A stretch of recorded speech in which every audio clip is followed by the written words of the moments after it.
नामस्मरणं गोविन्द गोविन्द बोला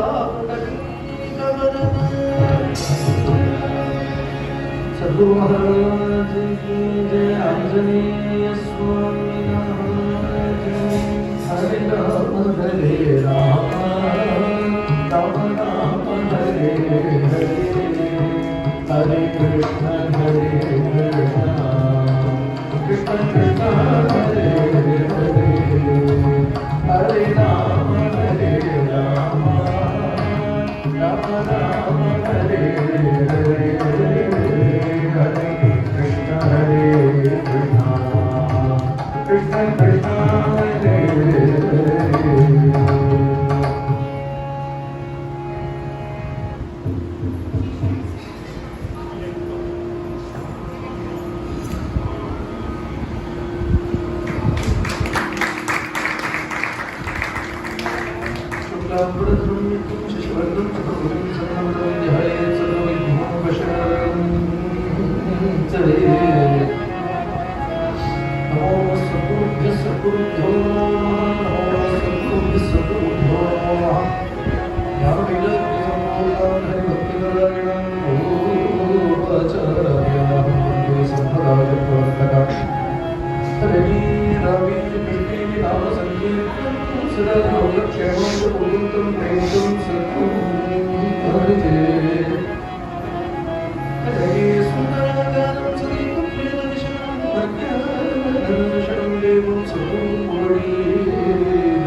जय श्री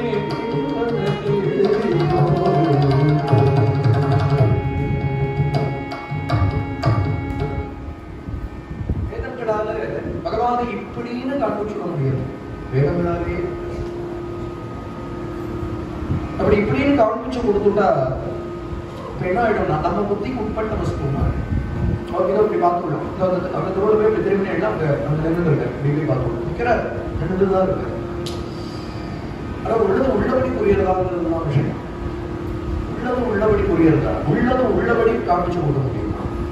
எப்படிதான் இப்படித்தான் அப்படின்னு ஒரு விஷயத்தை இப்ப நம்ம எடுத்துட்டு தெரிஞ்சுக்கிற மாதிரி பகவான் தெரிஞ்சு கொடுக்குறோம் அப்படின்னா வேதங்கள்லாம் காமிச்சு கொடுக்குறது. எப்படி காமிச்சு கொடுக்குறதுன்னா இது தள்ளு, இது இல்லை, இது தள்ளு, இதுவா பகவான் இல்லை இது தள்ளு, இதுவா சார் பகவான் இல்லை சார் அதையும் தள்ளு. கடைசியில தள்ளுறதுக்குன்னு ஒரு ஆழத்தை இல்லாம போயிடும். தள்ளுறவனே காணாம போயிடும்.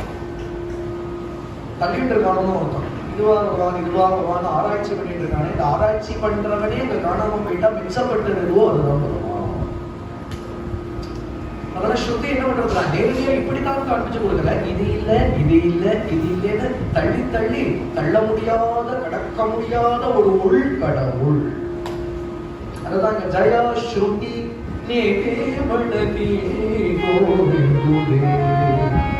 ஆனா ஒரு ஆச்சரியம் அதை பட்டணி கொடுத்து பார்த்து விடலாம். எதை ஸ்ருதிலாம் நேத்தி நேத்தி ந இதி அப்படின்னு தள்ளிட்டே வரணும். ஏன்னா இப்படின்னு நேரம் காண்பிச்சு விட முடியாது. இப்படின்னு நிர்ணயம் பண்ணி சொல்லிட முடியாத ஒரு வஸ்து ஸ்ருதியே. வேதங்களாலேயே இப்படி நிர்ணயம் பண்ண முடியலன்னா இந்த அல்ப புத்தி வச்சுட்டு நிர்ணயம் பண்ணிவிட முடியுமானா நீ நிர்ணயம்லாம் பண்ண வேண்டாம். ஆடி பாடி கழிச்சு விடலாமா? let us celebrate and revel. எங்க வரணும்? பட்டறி கொடுப்பார். ஆதியானந்தூரே பரமானந்தூரே. அந்த பரமானந்தம் விட்டர் ரூபத்துல நின்றுட்டு. ஏன்னா பிரம்மத்துக்கு சொரூப லட்சணம் எப்படி சொல்லப்படுறதுன்னா ஆனந்தோ பிரம்மே திவ்யஜானாத் அப்படின்னு. பிரம்மத்தை எப்படி வர்ணிக்கிறது? எது பிரம்மம்னா ஆனந்தம் தான் பிரம்மம். எந்த ஆனந்தம்? துக்க கலப்பில்லாத ஆனந்தம், அகண்ட ஆனந்தம்.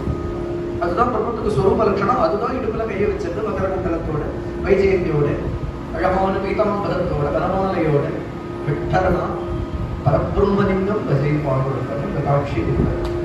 அதுல ஒன்றும் டவுட்டே கிடையாது பக்தாள். அதனாலதான் நேற்றுக்கு சொன்னேன், கவிதை பாடல, அனுபவத்தை பாடிட்டார். இது ஒன்றும் கவிதை பாடணுங்கிறதுக்காக அனுபவம் வெடிச்சு அபங்கமா வருது.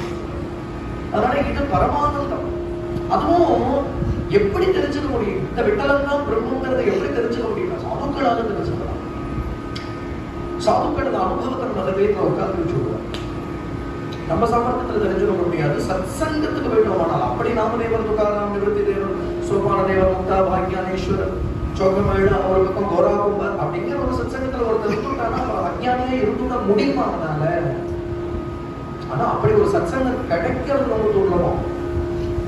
இன்னொன்னு அதையும் நம்ம பார்த்தோம், அது நம்ம ஆப்ஷன் இல்லை.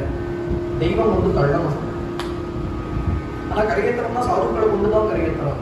அந்த ஞானத்தை கொடுக்கணும்னா சாதுக்களை கொண்டுதான் அந்த ஞானத்தை கொடுக்கலாம். என் நாமதேவருக்கே தானே ஞானத்தை கொடுக்க முடியும். இருந்தாலும் விஷோபாகிய சங்கிட்ட அனுப்பிச்சுதான் அந்த அகண்ட அனுபவத்தை பகவான் கொடுக்கறான். சாதுக்கள் பகவானுடைய கைகள்னு குருநாதர் சொல்லுவது. ஒரு வஸ்து எடுத்துக்கணும்னா கையால தான் நம்ம எடுத்துப்போம். அது போல அநேக ஜீவன்களை தங்கிட்ட சேர்த்துக்கணும்னா பகவான் சாதுக்கள் கூட தங்கிட்ட சேர்த்துப்பான். அதனால அந்த சத்சங்கத்துக்கு போயிட்டா இந்த விவேகம் வந்து தீரணும், வேற வழியே இல்லை. வினு சத்சங்க விவேக ந ஹோயி அப்படின்னாரு துளசிதாசன். ஆனா ஒண்ணு, அதுவும் நம்ம ஆப்ஷன் இல்லை. ராம கிருபா அப்படின்னு சொல்லுதுன்னு சொல்லி சத்சங்கம் இல்லாம விவேகம் இல்லை. அந்த சத்சங்கம் ராம கிருபையா. அதனால விட்டோம். இங்க அழகா உகாரம் சொல்ற கோவிந்தனோட ஆடுறேன் பாடுறேன் கொண்டாடுறேன். பஜனைங்கிறது என்னன்னா பகவானோட நமக்கு ஏகாந்த அனுபவம். பஜனைங்கிறது சாதாரணமாகவும் இருக்கும், பஜனைங்கிறது சாத்தியமாகவும் தான். பஜனை பண்ணி பகவத் தரிசனம் பண்ணதுக்கு அப்புறம் பகவானோட சேர்ந்து பஜனை, அது இன்னொரு பஜனை இருக்கு. சாதனமான பஜனைன்னு ஒன்று இருக்கு, சாத்தியமான பஜனைன்னு ஒன்று இருக்கு. சாதன பஜனை பகவான்கிட்ட கொண்டு சேர்ப்போம். சாத்தியமான பஜனை பகவானோட கழிக்கிற ஒரு பஜனை. நாமதேவரோட மன்னர் ஒன்று குதிக்கிறாங்க. அதனால விட்டோவாச்சே வேடியாமா இப்ப விட்டலனோட ஆடி குதிச்சுன்னு இருக்கேன். காவும் நாச்சும்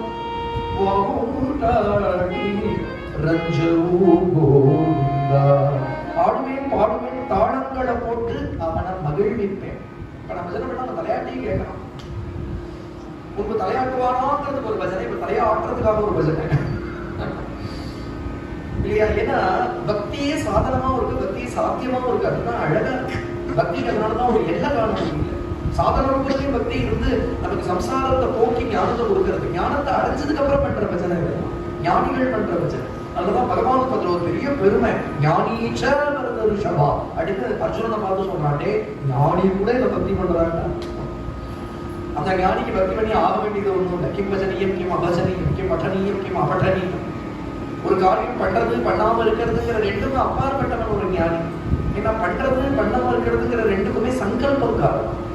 நம்ம மனசுல இருந்து தான் சங்கல்பம் வந்துச்சு. மனசுங்கிறது பூர்வ வாசனையினுடைய புட்சம்.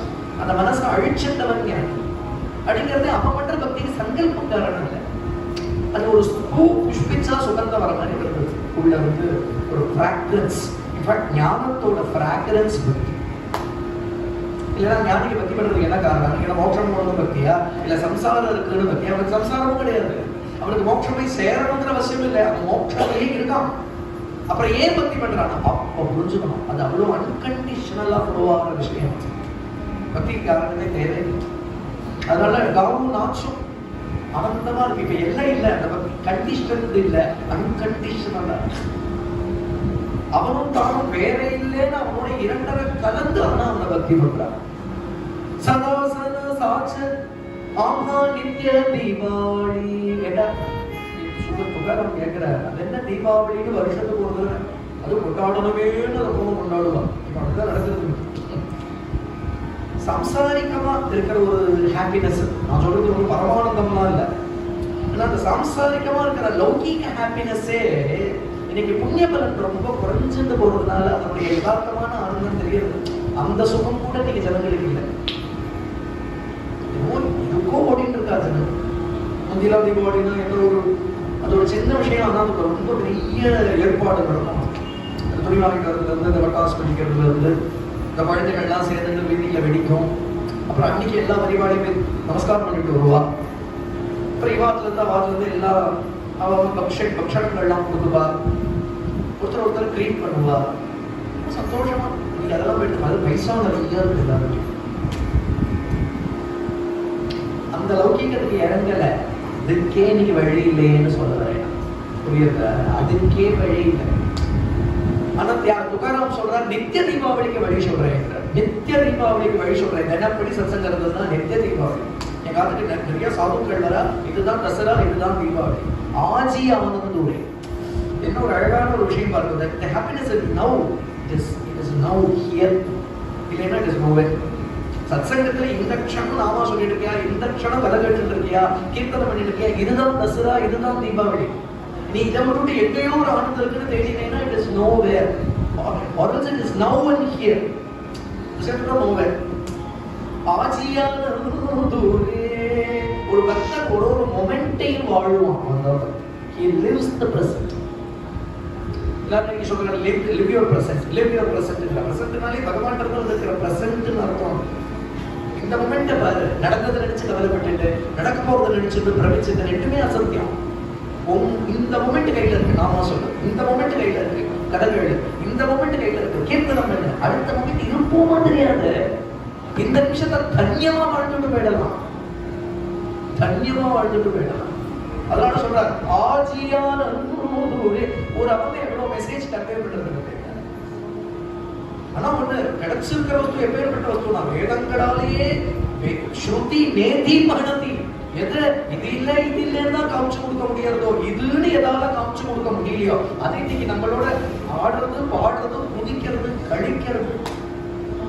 துகாமனே நாகி ஜன்மமரண ஜாதானே. இனி எனக்கு ஜனன மரணத்தை பத்தின கவலை போயிடுது அப்படின்னு. இனி எனக்கு ஜனிச்சாதானே மரணம். சார் அவர் மரணத்தை ஜெயிச்சு விட்டாருன்னு என்ன சாகாம உட்காந்துருப்பாருன்னு அர்த்தம் இல்லை. இன்னொரு தடவை பிறக்க மாட்டாங்கன்னா புனரபி ஜனனம், புனரபி மரணம், புனரபி ஜனனி ஜடரே சயனம் அப்படிங்கிற அந்த சம்சார பிரமணத்தை தாண்டி போயிட்டார். சந்த சனகாதிக ஹேதே சனகாதிகளுக்கு லபிச்சிருக்கிற ஆனந்தம் எனக்கு லபிச்சிருக்கிறது. என்ன ஒரு அதுல ஒரு கன்விக்ஷன். சனந்தன சனாதன சனத்குமாரர் 4 பேர் சனகாதிகள். தட்சிணாமூர்த்தி கீழே உட்கார்ந்து இல்லையா பிரம்மதத்துவத்தை பாடத்துக்கு உட்கார்ந்து இருக்காளே, அந்த சனகாதிகளுக்கு எந்த ஆனந்தம் லபிச்சிருக்கோ அந்த ஆனந்தத்துக்கு ஒரு சிலையில எனக்கு கிடைச்சிருக்கிற ஆனந்தம். அவ பண்ணிட்டு இருக்கிறது தான் நான் பண்ணிட்டு இருக்கேன். ஆச்சரியமான விஷயம். இந்த அபங்கங்கள்லாம் இல்லைன்னா இந்த அனுபவங்கள்லாம் நமக்கு எங்க இருக்கு? நல்லபடியா பாடி கொடுத்தா நமக்கு, இல்லைன்னா இப்படி ஒரு பக்தி இருக்குன்னே தெரியாம பேசுது. நம்மளாம் வஞ்சிக்கப்பட்டவாளா இருப்போம் நம்ம. ஏன்னா அவளும் அனுபவத்தை தன்னோட வச்சுட்டு இருந்தான்னா நமக்கு இப்படிலாம் ஒண்ணு இருக்குன்னே தெரியாது. இத்தனை பக்தாளுடைய அவதாரத்துக்கு அப்புறம் நமக்கெல்லாம் பிறப்பு வந்தது, நம்மளாம் பாக்கியம் பண்ணிக்கணும். இந்த நிதியை அனுபவிக்க துகாராமுடைய சரித்திரம் ஆச்சரியம். இதுதான் அவரோட வாழ்க்கை. இந்த ஆனந்தத்தை எதாலையும் வெளியில இருக்கக்கூடிய எந்த சாம்சாரிக்க விஷயத்தாலையும் குலைக்க முடியாத இவருடைய ஹிருதயத்தில் இருக்கிற ஆனந்தம். இது குரு கிருபையால அவருக்கு கிடைச்சது. தனக்கு குரு கிருபை லபிச்சது ஒரு அபங்கத்துல பாடுற. தனக்கு எப்படி குரு கிருபை லபிச்சதுங்கிறது துகாராம் சொல்றார். அவருக்கு ஸ்வப்னத்துலதான் குருவோட அனுகிரகம், பிரத்யட்சமா குருவோட அனுகிரகம். ஸ்வப்னத்துல பகவானே குரு ரூபத்துல இருந்து அவருக்கு மந்திரோபதேசம் பண்றான் அப்படிங்கிறத அவரே பாடியிருக்கார். சத்குருராயே சத்குருராயே கிருபா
சத்குரு தனக்கு எப்படி கிருபை பண்ணினார்ங்கிறத இந்த லோகத்துல சொல்றார். சத்குருராயே சத்குருராயே, சத்குருநாதர் எனக்கு கிருபை செய்தார். கிருபா மசா கேடி என்ன பண்ணினார்?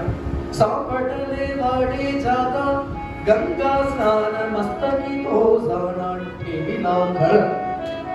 நாங்க கங்கா ஸ்நானத்துக்கு போயிட்டு இதெல்லாம் துகாராமுக்கு சொப்னத்துல தெரியற தரிசனம். அவரே கங்கா ஸ்நானம் வேண்டிருக்க துகாராம். போற வழியில ஒரு மகான் வர ஆச்சரியமான தேஜஸ்வியா இருக்கார். அவர் கண்கள் மகாத்தி கிருஷ்ணமா இருக்கு. அவர் தன் பேர் என்ன சொல்லிக்கிறார்? பாபாஜி ஆபரே சாகிதலே நாம. தன்னுடைய பேரை பாபாஜின்னு சொல்லிக்கிறார். நான் பாபாஜின்னு பேரு, நான் உன் குரு. அருகில் அழைக்கிறார். அழிச்சு தன்னுடைய அமிர்த ஹஸ்தத்தை துகாராமுடைய சிரசுல வச்சு மஸ்தகீனா சிரஸ், சிரசுல தன்னுடைய கையை வச்சு அனுகிரகம் பண்ணி, நம்ம குரு பரம்பரை உனக்கு என்னன்னு தெரியுமாப்பா? ராகவ சைதன்ய கேசவ சைதன்ய சாகிதலி குணமாடி கேசி. ராகவ சைதன்யர் கேசவ சைதன்யர் நம்ம குரு பரம்பரை.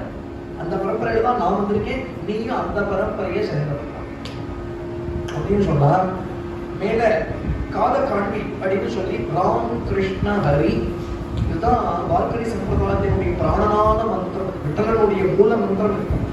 ராமநாமம், கிருஷ்ணநாமம், ஹரிநாமம். ஒரு நாமத்துடைய பிரபாவமும் ஒன்னொன்னும் அது சமுத்திரம் போல இருக்கு. அதனுடைய பிரபாவம் ராமநாம பிரபாவம் பேசினா பேச முடியும், இல்ல கிருஷ்ணநாம பிரபாவம் தான் பேச முடியும். ஹரிநாம பிரபாவம் தான் அது ஒரு சமுத்திரம். இப்ப 3 சமுத்திரம் சேர்ந்து இல்லையா? நம்ம அழகா நாராயணத்திற்கு அழகா ஒரு தரங்கம் பாடுறது. ராமகிருஷ்ண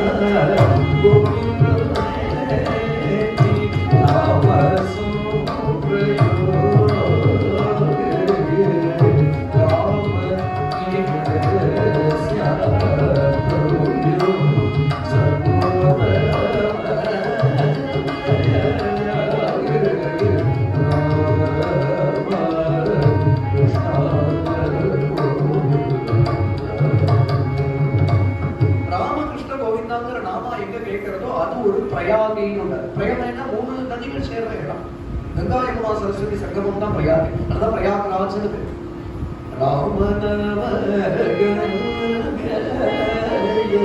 விடித கிருஷ்ண யாமுனே சரஸ்வதி ராமநாமம் கங்கை, கிருஷ்ணநாமம் யமுனை, கோவிந்த நாமம் சரஸ்வதி. ராமகிருஷ்ண கோவிந்தாங்கிற நாம எங்க கேட்கறதும் சாமங்க. இந்த சரீரத்தை போட்டுடா போதும், அதுவே பிரயாக ஸ்நானம், சர்வோத்தம பிரயாகம். ராமகிருஷ்ண ஹரிங்கிறது ஒரு பிரயாகம், ஒரு திரிவேணி. இதுதான் விட்டலனுடைய மூல மந்திரம். பாபாஜி சைத்தன்யர்னு பேரு. இவர் துகாராமுக்கு இந்த மந்திரத்தை உபதேசம் பண்ணினார். இப்ப என்ன ஆச்சு?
சம்சாரங்கள்லாம் போயே போயிடுச்சு.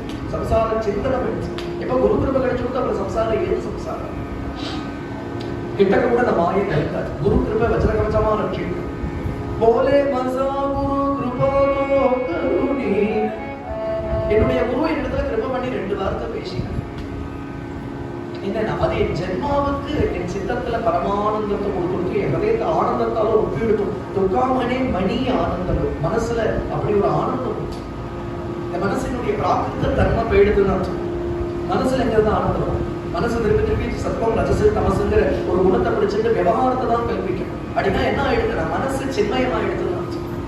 அப்ப மனசு ஆனந்தமயம். மனசுமே ஒடுங்கிடுத்து பகவான். ஆச்சரியமான அனுபவம். குரு கிருபைக்கு பாத்திரமானவனுடைய வாழ்க்கை அப்புறம் அது சம்சாரத்துல ஒட்டாது. அவருடைய வாழ்க்கையை புரட்டி போட்டுடுவார் குருராஜ். அவருடைய திவ்ய சங்கல்பத்தாலே பண்ணுவார். குருங்கிறவருக்கே என்ன அர்த்தம்னா சம்சாரத்தை இல்லாம பண்றவர்னு. புலிவாயில் பட்ட ஆடும் குருவாயில் பட்ட சீடனும் மீள முடியாதுன்னு சொல்லுவாங்க.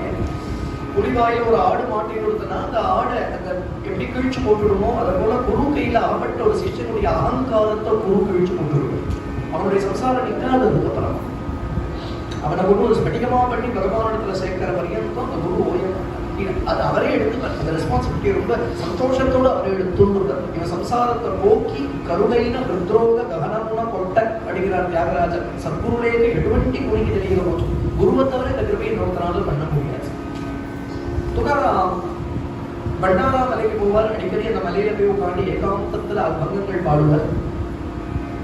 சாயரட்சா ஆனா விட்டலனுடைய சன்னிதிக்கு வந்து விட்டலனுக்கு சேவை பண்ணுவார். நடுப்புற குடும்ப நிர்வாகமும் பண்ணி ஆகணும். வியாபாரத்துக்கும் அப்ப போய் பகவான் போயிட்டு வருவார். பகவான் சம்சார சிந்தனை வந்துன்னா போயிட்டு வருவார். ஆவலி திட்டி தீர்ப்போம். அவளுடைய கஷ்டம் அவளுக்கு என்னன்னா இவருக்கு இந்த மாதிரி கொஞ்சம் இன்னும் சூட்டிக்கியா சம்பாத்தியம் பண்ணிட்டு வந்தா குடும்ப சௌக்கியமா நடக்குமே. இந்த சூட்டிக்கு இல்லாம பக்தின்னு உட்கார்ந்து இருக்காரு. இத்தனை கோபமும் சேர்ந்து பாண்டவன் தரவும் இருக்கு. ஒரு சமயம் அவன் என்ன பண்ணினா எப்படியோ தன்னுடைய 2 வலை 2 தோடு இதெல்லாம் கொஞ்சம் அடுத்து வச்சு அதுல நிறைய மிளகாய் அதெல்லாம் இந்த காஞ்ச மிளகான்னு சொல்லுவோமே அதெல்லாம் எடுத்துட்டு நீங்க வியாபாரம் பண்ணுவோம் அப்படின்னு ஒரு 2-3 மூட்டை காஞ்ச மிளகா எடுத்து வண்டியில கட்டி கொடுத்தோம். இந்த பக்கத்துல உங்களை எல்லாம் ஏமாத்திடுவா. உங்களை எல்லோருக்கும் தெரியும். உங்களை பார்த்தாலே ஏமாத்தி விடுவா. நீங்க இங்க வியாபாரம் பண்ணாதீங்கோ. இந்த கேண்டரா ரீஜியன் இருக்கு இல்லையா, இந்த கொங்கன் கோஸ்ட் அங்கிருந்து மகாராஷ்டிரா இருந்து அப்படியே வந்துடலாம். இந்த கோவா அந்த பக்கம் அந்த சமுத்திர தீரமா போய் நல்ல கிராமங்களா இருந்ததுனால உங்களை எங்க தெரியவே தெரியாதோ நீங்க அங்க போய் வியாபாரம் பண்ணிட்டு வாங்கோ, ஏதாவது லாபம் சம்பாத்தியம் பண்ணிட்டு வாங்கோ அப்படின்னு சொல்லி முழவாய் மூட்டை கட்டி கொடுத்துருக்கா வண்டியில. இதுக்கு ஆனந்தம் என்ன அப்படின்னா ஒரு ஏகாந்தம் கிடைக்கிறது. வண்டியில பிரயாணத்துல ஒரு ஏகாந்தம் விடுவாடா சாதுக்குள்ள ஒரு கிணத்தை விட மாட்டாங்க. அதனால என்ன பண்றாரு அப்படின்னு ஒரு வழி முழுக்க ஆச்சரியமா அபங்கங்கள் பாடிட்டே போறார். ஜாபு ஜாபு தேவாச்சியா தேவா தேயிலே பிசாமா ஜாபு தேவாச்சியா தேவா தேயிலே பிசாமா தேவா சாமு சுங்க தேவா நிவாரி பூக தேவா சானு சுக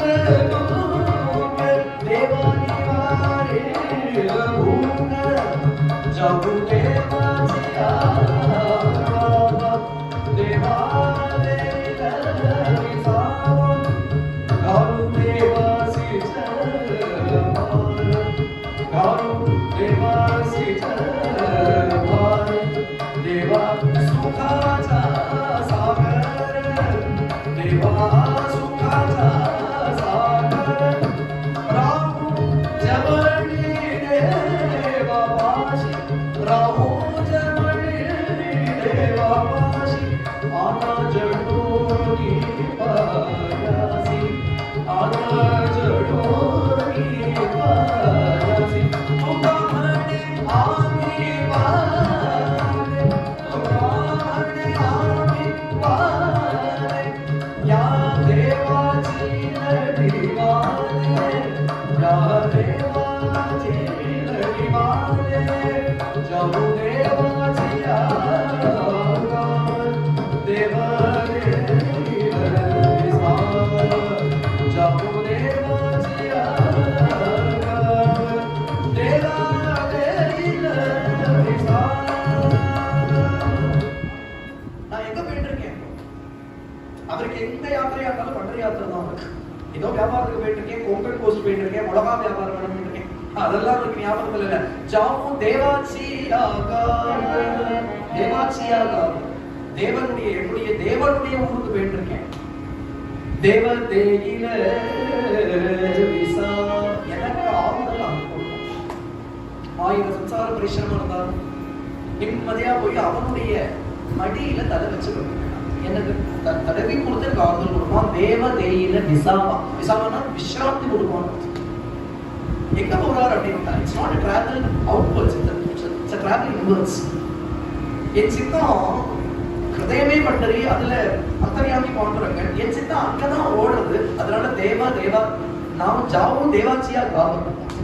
என்னுடைய சித்தம் சுவாபாவிகமா வெளியில போக மாட்டேங்கிறது, உள்ள போயிடுறது. அதனாலேயே பரம விசிராந்தி கிடைச்சு விடுறது எனக்கு. ஏன்னா ஆத்மாவா இருக்கிற பகவானிடத்துல போய் ஒடுக்கிட்டேன். நானா ஒரு சித்த விருத்தி இல்லை, ஒரு சம்சாரம் இல்லை. அதனாலேயே தேவ தேயில விசாரம். தேவா சாங்கோ சுக துக்க தேவா நிவாரில மூக. என்னுடைய சுகதுக்கத்தை விட்டலன்னு சொல்லுவேன். பகவான் என்ன வருவான் அப்படின்னு, என்னுடைய இந்த சம்சார பசிக்கு வருந்தா அவன் இருப்பான். அவனுடைய நாமம், அவனுடைய ரூபம், அவனுடைய குணங்கள், அதுவே என்னுடைய சம்சார தாபத்தை போக்கிடும். அவன்கிட்ட போய் சொல்லினுட்டேன்னா என் மனசு லேசாயிடுறது. ராமோ ஜவளி பாபாஷி, அவனோட சுக சாகர், சுகாச்சா சாகர். அந்த துக்கத்தினுடைய கலப்பே இல்ல, ஆனந்த சாகரமா இருக்கிற விட்டலத்துல போய் நான் என் சித்தத்தை ஒடுக்கிட்டேன். நானா அப்புறம் என்ன, நான் பரமானந்தம், பரம விஸ்ராந்தி. மேல சொல்றார், அவனுடைய சித்த, அவனுடைய சரணத்தை பிடிச்சுட்டு அவன் அருகாமையிலேயே இருப்பேன். அவனை விட்டு இந்த வந்தாண்டா அவன் சம்சாரம். எனக்கு சித்தம் சிறிதசைய சம்சாரம்.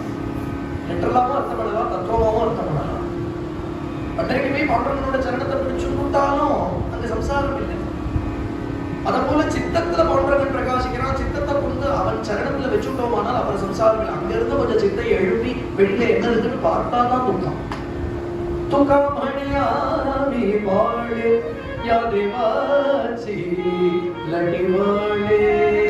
நான் அவனுடைய வாழை, நான் அவனோட குழந்தை, நான் பாண்டவனுடைய ரொம்ப செல்ல குழந்தை அப்படின்னு அவனர்களே நான் இருந்து பரமாஸ்வாசத்தை அடைவேன். அதே துக்காரனுடைய ஆச்சரியமான அனுபவம்.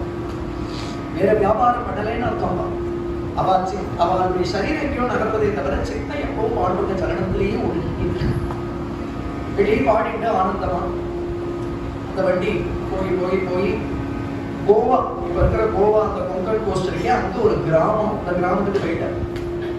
பிராதம் காலத்துல போனா ஒரு நதி ஓடிட்டு இருந்தது. ஒரு ஸ்நானத்தை பண்ணின ஒரு சிவன் கோவில்.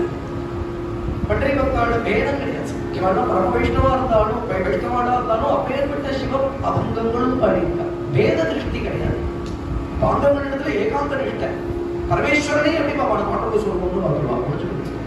வேதம் என்ன? அதனால அந்த சிவன் கோயிலேயே உட்கார்ந்து இருக்க மிளகா மூட்டையெல்லாம் பிரிச்சார்.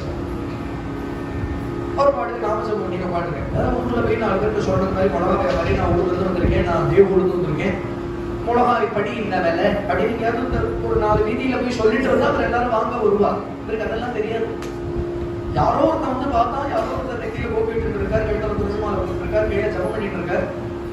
வந்து பாபா அப்படின்னா இந்த நாமத்துல தழைச்சுட்டு இருக்காரா, அதுல கண்ணை திறந்தும் மூடியுமா ஒரு அரை கண்ணா திறந்து அந்த எக்ஸ்டசிலே இருக்காரு உட்கார. அவளுக்கு துணிஞ்செடுத்து சம்சார காரியம் பண்ண வராது. அவளுக்கு நமக்கு எப்பவான பகவத் ஸ்மரணம் வரும், அவளுக்கு எப்பவான சம்சார ஸ்மரணம் வரும். இதுதான் வித்தியாசம். என்ன வேலை? மிளகாலாம் எடுத்து வச்சிருக்கேன், ரொம்ப விசேஷமான மிளகாவும். ஆமாப்பா, அந்த பக்கத்துல நல்ல மிளகா, இந்த பக்கம் தான் அப்படி கிடைக்காது, அதான் எடுத்துட்டு வந்திருக்கேன். என்ன சொல்றேன், என்ன கொடுக்க முடியுதோ கொடுப்பா. இது என்ன வியாபாரம்? அவன் பார்த்தான், அது ஒரு 2 படி வேணும் எனக்கு, ஆத்துக்கு போய் எடுத்துட்டு வரேன். ஆனா எப்ப முடியுதோ நீங்க கொடுக்கணும். 2 படி அழுந்து போட்டாங்க. என்ன பாபா, கொசூறு வேண்டாமா? இது சும்மா கரெக்டா அழுது போட்டேன். எவ்வளவு வேணாலும் எடுத்துக்கோப்பா. 2 படி கொசூரா எடுத்துன்னு போனோம். கொசூரும் போடுவோம். இந்த பூவெல்லாம் அழகிறத இன்னும் கொஞ்சம் விட்டுதான் அடையேன் அப்படின்னு சொல்லுவோம். அது மாதிரி கொசூர் எதிர்த்து 500 படி எடுத்துன்னு போறோம். எடுத்துக்கோங்க, எல்லாம் உங்களுக்கு தான். உடனே நம்ம பார்த்தா இந்த மாதிரி ஒரு லட்சம் வரைக்கும் இருந்திருக்கேன். ஊருக்கு எல்லாருக்கும் சொன்னான், எல்லாரும் ஒரு படி வந்தான். இப்படிதான் வேணும் நமக்கு. எல்லோரும் வந்தா எல்லாம் அவாவா 3 படி 4 படி 3 படி 4 படி வாங்கிட்டு கொசுராவே நிறைய வாங்கினதுக்கு மேல ஒரு படி கொசுரா எடுத்துட்டு போறா. எல்லாரும் உலகம்லாம் காணாம போயிடுச்சு. ஆனா 1 பைசா தரல. நாங்க வந்துட்டோம், அதான் அந்த தடவை தான் இருக்கோம், அதை வந்துடும், அதுக்கப்புறம் இங்கதான் இருக்கோம், அப்படி உங்களை ஏமாத்திடுவோமா அப்படின்னா எடுத்துட்டு போறோம். எல்லாருக்கும் ராம் கிருஷ்ணரை உலகாய கொடுத்தாரு. அப்புறமா அதுல போய் கப்சிப்புன்னு கதவை சதிமா. ஏன்னா இந்த இடிச்சவா எதுவும் கேட்க போறல, இல்ல இவருக்காக யாராவது வசூல் தான் பண்ண போறாளா? எல்லாம் வியாபாரம் பண்ணி இப்படின்னா போகணும் நமக்கு மனுஷன். ஆனா ஒண்ணு கடைவிரித்தேன் கொள்வார் இல்லைன்னு சொல்லுவார் இல்லையா, சாதுக்கள் பெரிய கடை விரிக்கிறான், பெரிய பசார் விரிக்கிறான், அவ கொடுக்குற சாமானோட அருவம் உனக்கு தெரியாது. துகாராமோட தரிசனம் பண்ணினாலே இதுகளுக்கெல்லாம் ஜென்மா இல்லாம ஆயிடும். நெத்தியில அபகம் பாடினோம் இல்லையா, துகாராம்ங்கிற பேரை கேட்டா யமன் நடுங்குறான்னு ஒரு பக்தர் பாடுறார். ராமேஸ்வர பட்டுங்கிற பக்தர் சொல்றார், துகாராம் துகாராம்னு சொன்னாலே யமதர்மராஜா நடுங்குறார், அவருக்கு மரண பயம் இல்லை. இதுகளுக்கு அதுவும் அவரோட அருமை தெரியாது. அவர் சொல்ற நாமா இவா காதல விழுந்தால் கூட இவளுடைய ஜனன மரணம் போயிடும். இந்த மாதிரி பக்தர்களோட தரிசனம் கிடைக்குமா? வியாபாரம் பண்றேங்கிற வியாஜத்துல பாப்பத்தை வாங்கிக்கிறதா வந்து மகான்கள் சகஜமா தெருவோட போவா, உச்சவர்த்தி பண்ணிட்டு போவா, இல்ல பிரவச்சனம் பண்ண வருவா, நமக்கு எப்படியும் தரிசனம் கொடுத்துட்டு போயிடுவா. அவளோட மகான் கூட நமக்கு தெரியாது. ஆனா என்ன பண்ணுவானா, தரிசன மாத்திரத்துல நமக்கு ஒரு கிருப்பை பண்ணி நம்ம கிட்ட இருக்கிற கர்மாவெல்லாம் வாங்கிட்டு போயிருப்போம். ஆனா ஒரு பெருசா கொடுத்துட்டு போயிருக்கோம். ஒரு யாருக்கு புரியும்? முதல்ல நமக்கு வேணுமா, நமக்கு அதோட அருமை தெரியுமா முதல்ல? ஆனாலும் இந்த கிருபையை மகான்கள் பண்ணத்தான் ஜெகமெல்லாம் சுதா திருஷ்டி செய்ய பிரோச்சுவாருங்கிறது வந்திருக்கீங்க தியாகராஜ். இந்த பிரபஞ்சத்தையே தன்னுடைய அமிர்த திருஷ்டியால ஒவ்வொரு நிமிஷமும் சாதுக்கள் பியூரிஃபை பண்ணிட்டே. இல்லைன்னா எப்போ பிரளயம் வந்திருக்கணும், எப்போ கடல் பொங்கிவிடும், எப்போ பூமி படர்ந்துடும். நமக்கு இருக்கிற தபசுக்கும், நமக்கு இருக்கிற ஒழுக்கத்துக்கும், நமக்கு இருக்கிற பக்திக்கும், நமக்கு இருக்கிற தர்மனிஷ்டைக்கும் இன்னைக்கு பிரபஞ்சம் நிற்கிறதுனா ரொம்ப பெரிய ஆச்சரியம். எல்லாம் 4 மகான்கள் நடமாடிட்டு இருக்காலும் பாடுகிறாருமே எல்லாம் தெரியாதப்பா போயிட்டா. துகார பாடுக்கு நாம ஜபம் பண்ணிட்டு இருக்காரு. அவர் நிச்சயத்தையா இருப்பார். அனன்யா சித்தை தோமா வேதனாக பற்றி அவர் யோகக்ஷேம மகாமியம்னா அவன் தான் தலையில அக்ஷத போட்டு இருக்கான். இப்ப காப்பாற்றுற பொறுப்பு அவனுக்கு தான். என்ன வச்சு இதெல்லாம் ஆச்சரியமான லீலைகள். பகவான் துகாராமுடைய ஒரு வேலைக்காரனை போல ரூபத்தை எடுத்துட்டு இந்த மக்கள் அந்த கிராமத்துல இருக்கிற ஒவ்வொரு வீட்டு வாசலையும் நிக்கிறான். ஓய் யாரும் இல்ல, யார பாடி இவனு கழுத்துல கோபி சத்திரம் கழுத்துல துளசி மாலை, ஒரு சின்னதா ஒரு மூலகச்ச கட்டிட்டு ஒரு வேஷ்டி, ஒரு கிராமத்து ஆள் போல இருக்கான். அவன் பேசுறான், தேவூக்கர் துகாராம் மகாராஜோட கூட வந்திருக்கேன், நான் சேவகன்.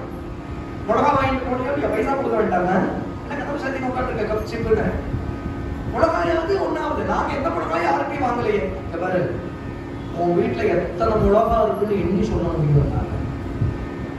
தெருவுல கொண்டு வந்து நாட்சந்தியில நிறுத்தி வச்சு நாத்திடுவேன். ஜாக்கிரதை, வாங்கிட்டு போற பைசா கொடுக்க வேண்டாம், வெக்கமானது இல்லை. இப்படியே பேசி இந்த ஊருக்காரெல்லாம் ஆடிவிட்ட இடாது.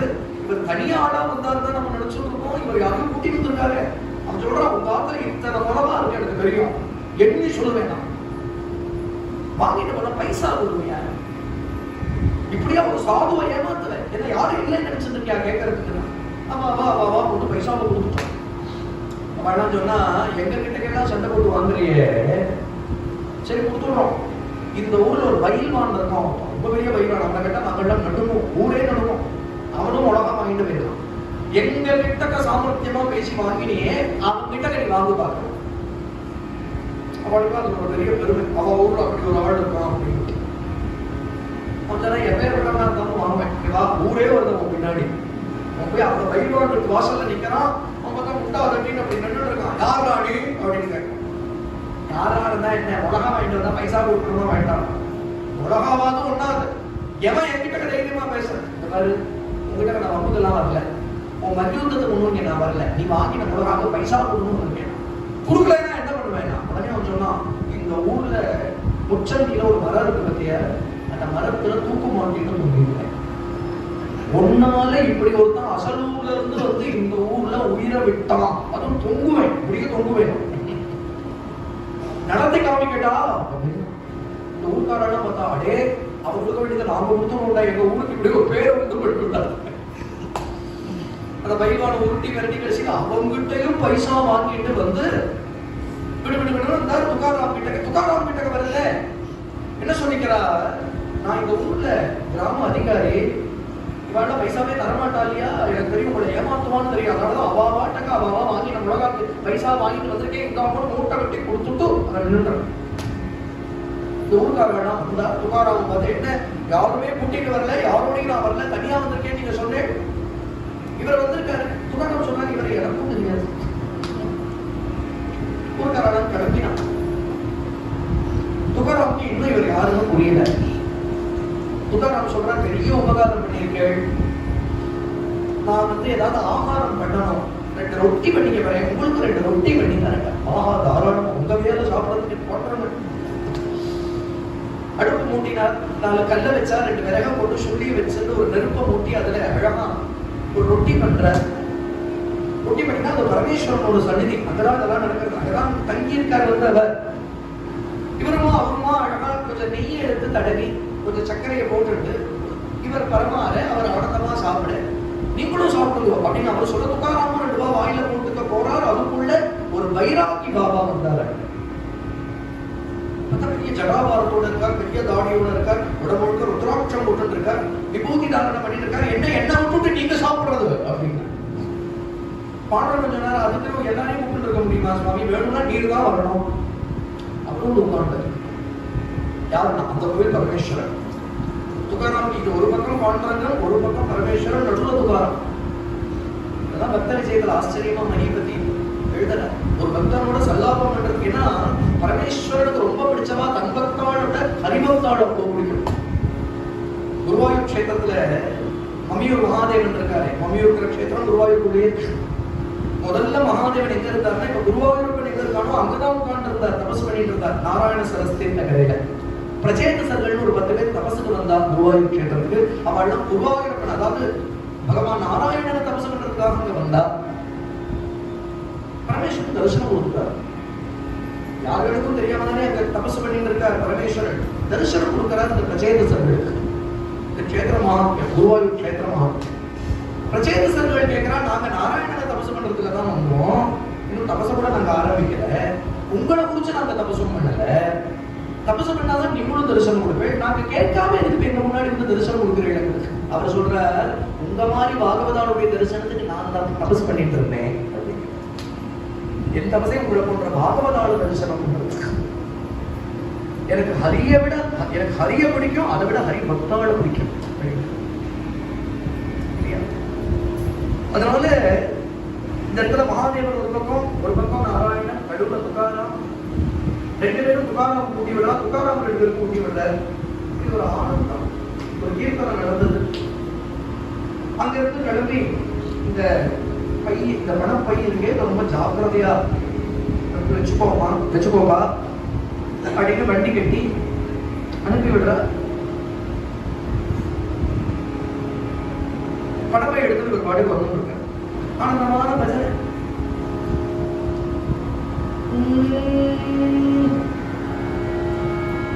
கட்டிடலினா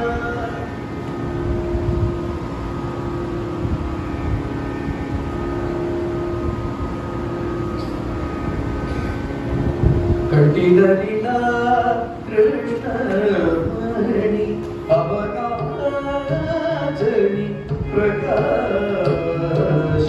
கட்டிடலினா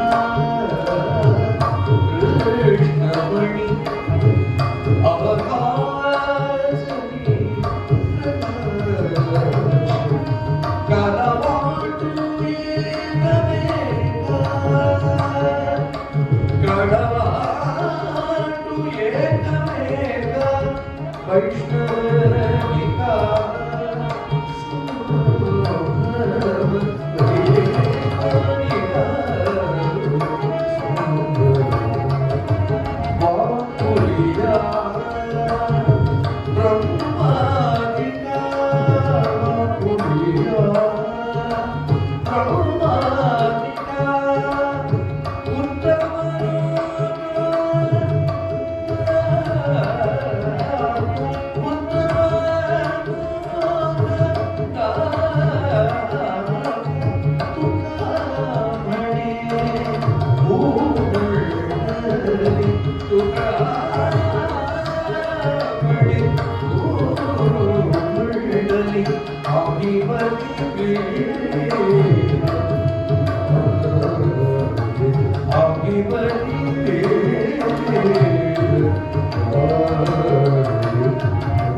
प्रकाश वाकुलिया ब्रह्मादिक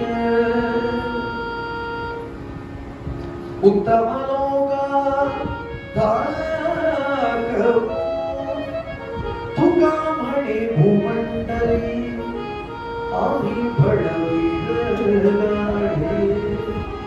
कट्टी करिला कृष्णमणि कट्टत्र सदा कृष्ण नाम हरिगुण मणिमय सरगुण गणगुण शोभिलुंगற தியாகராஜர் அதே பாவம் கழுத்துல கிருஷ்ணமணிங்கிறது மணி தரிசனம் அப்படின்னா எனக்கு கிருஷ்ணநாமம் கட்டத்துல இருந்து வந்துட்டே இருக்குன்னு அர்த்தம் கட்டிதலீலா கிருஷ்ணமணி கிருஷ்ணமணி என்னுடைய கட்டத்துல சோபிக்கிறது அதனால என்னன்னா அந்த பிரகாசத்தை கொண்டு உலகத்தை பார்க்கிறேன் உலகத்தை வேற எதை கொண்டும் பார்க்கணும் நம்மளாம் உலகத்தை எப்படி பார்க்கிறோம்னா நம்ம சிந்தத்துல இருக்கிற தமசையும் ரஜசையும் வச்சுட்டு பார்க்கிறோம் அதனாலேயே கோபம் தாபம் சோகம் மோகம் துக்கம் பயம் மானம் அவமானம் காமம் மகான்களுக்கு இதெல்லாம் தெரியல மகான்களுக்கு எல்லாம் பிரம்மமா தெரியுது அதுக்கு ஏதாவது ஒரு 3D கிளாஸ் இருக்காங்க